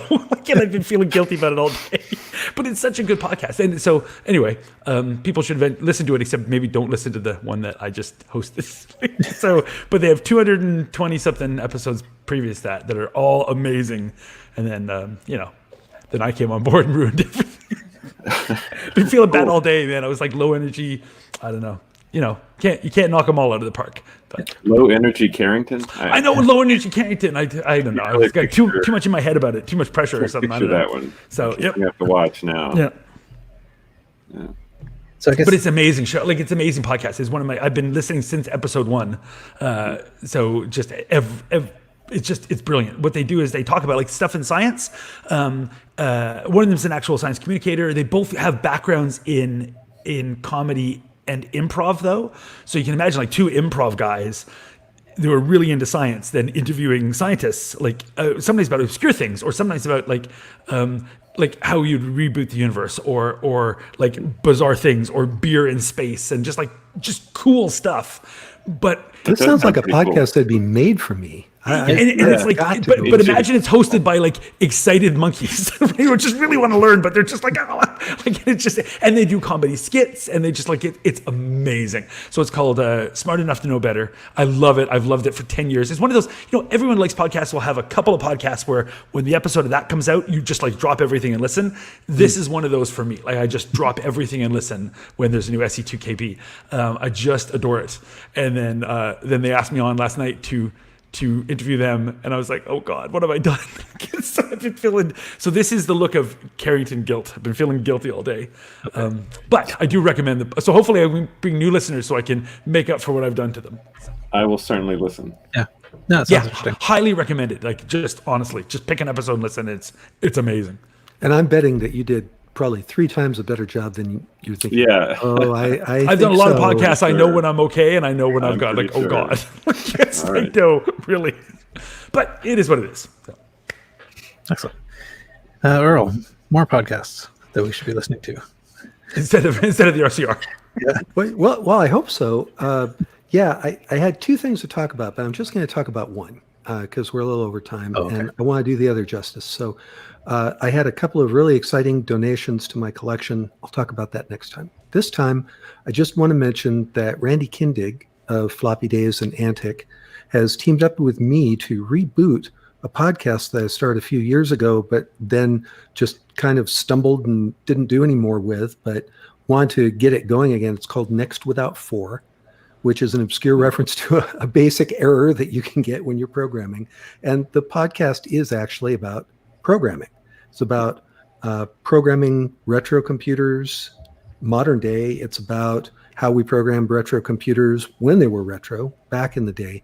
It's just about the combination of programming and retro. So in episode 2, which just came out a few days ago, Randy and I talk about our backgrounds in programming and computers. And in the upcoming episode that we're currently working on right now, we're going to hit the granddaddy of languages. We're going to talk about Fortran. So I'm just as excited as I could be to be doing this podcast with Randy. Great co-host, very knowledgeable about the topic, and we're going to have a lot of fun with this. So nextwithout4.org is my shameless plug for the URL, and happy to be starting that one again because it's fun. Worth plugging. I am a listener. I'm a subscriber. I liked your episode that you just put out, the one with Randy. And I liked how at the end you guys were talking about like you came up with that list of topics that you could kind of cover. And that got me very excited about future episodes. So yeah. Oh, cool. It's going to be a good one. Yeah. Very cool. Very cool. The pause between episode 1 and 2 was very long, but Yeah, hopefully between 2 and 3 will be shorter. Yeah, we're going to try and, pull in the spacing on those, definitely. yeah, no, it Maybe was very 3 good. or 4 years. Listen to the episode 2 just recently as well with the punch cards and the mark sense cards and stuff. Is it me? I think It is indeed. What do you got, Paul? Land the plane, buddy. I have. So I think last time we recorded, I wasn't sure if I was going to submit a Kansas Fest presentation because the deadline was the day we recorded. I in fact did. Ooh, so excellent. What are you doing? I will be talking about Apple III things. So my main session is the Apple III in 2020, and like the idea was essentially that I was going to play with all this sort of like new stuff, like flash memory, hard drives, and like a Wi-Fi modem, and all these sort of like new things that you can use to use these machines in modern times. In fact, actually, I have a what is it called? Flash Air. So it's like an SD card that is a little Wi-Fi station of its own, so I can like send things to the hard drive, Cool. over the air. Pretty cool. But anyway, so I've been playing around a lot with that. I brought home my Apple III Plus, and I have it all set up. It is my one retro machine here. But yeah, so I'm kind of looking forward to playing with that. I would like to learn how to program something on it quickly. I have a couple weeks to try to write it. No pressure, but Yeah. That is so cool. I'm so fascinated by the Apple III. Got to touch one for a few months while we had it at the retail store. But, so it's only so much you could learn, in a tiny amount of time. It always fascinated me. And I love your podcast, the Drop 3 Inches podcast. I think it's great. Yeah, I'm speaking hoping of that, long time between episodes. yeah, exactly. Yeah, I actually can't even remember when the last one was, but it was. It was years ago. They were still selling the Apple III at the time, actually. Right. Yeah. One of the things I really kind of like about the machine is just that it was so underexplored. There was no development materials while it was available, and so everybody had moved on by the time the development materials got out there. So anyway, it'll be fun to talk about, fun to play with until then. So, Very much so. That's cool. Nice. but and I have a modern power supply in there, so that it doesn't. Oh, good idea. Cause Good idea. because getting back to the like domestic tranquility topic, having this place smell like a like a burnt capacitor. That's not. true. Releasing the love magic the- smoke is not a way to stay married. Love the smell of Reefa capacitors in the morning. Exactly. No, you should. Reefa madness, is that a thing? But anyway, okay. I guess that's probably good enough. Nobody's gonna react to my stupid pun. But okay, that's it for this show. You can find the show notes for this and all the RCR shows at rcrpodcast.com. You can discuss the show in the forums at bcfed.org/forum/forum.php. You can follow RCR on Twitter at RCRpodcast. You can join our Facebook group at facebook.com/groups/RCRpodcast. You can send feedback to feedback@rcrpodcast.com. We are a member of the Throwback Network at throwbackreviews.com. I basically always get to this point, and then I make the mistake of looking at Carrington's little square. I'm trying to mess up Paul. Oh, video is a wonderful invention. It is great. We are a member of the Throwback Network at throwbackreviews.com. And please write a review in iTunes. That will help people find the show. And so until next time. Retro compute. Yeah, you do all realize, of course, that I don't care what whether we're in sync now because I will. Yeah, You'll fix it. You sing it You'll up. fix it in post. I know. You the man. Fix it all in post. Okay, so that worked out. We'll record it in post. Unbelievably long, but I'll stop recording. that's I guess what the problem is for like if we skip a time, we still have that much material. Oh, that's true. Plus, now we got like listeners giving us auction stuff, Yeah, right. I know, which that I was actually really awesome. appreciate. It. Thank you. Okay, well, good. I look forward to opening the window and turning on the fan. Okay. Are we going to say goodbye to our YouTube folks and then pick next time's? Yeah. Yeah, let's do that. Bye, YouTube folks. Bye. See you next time. Thanks. Yeah, thank you for listening.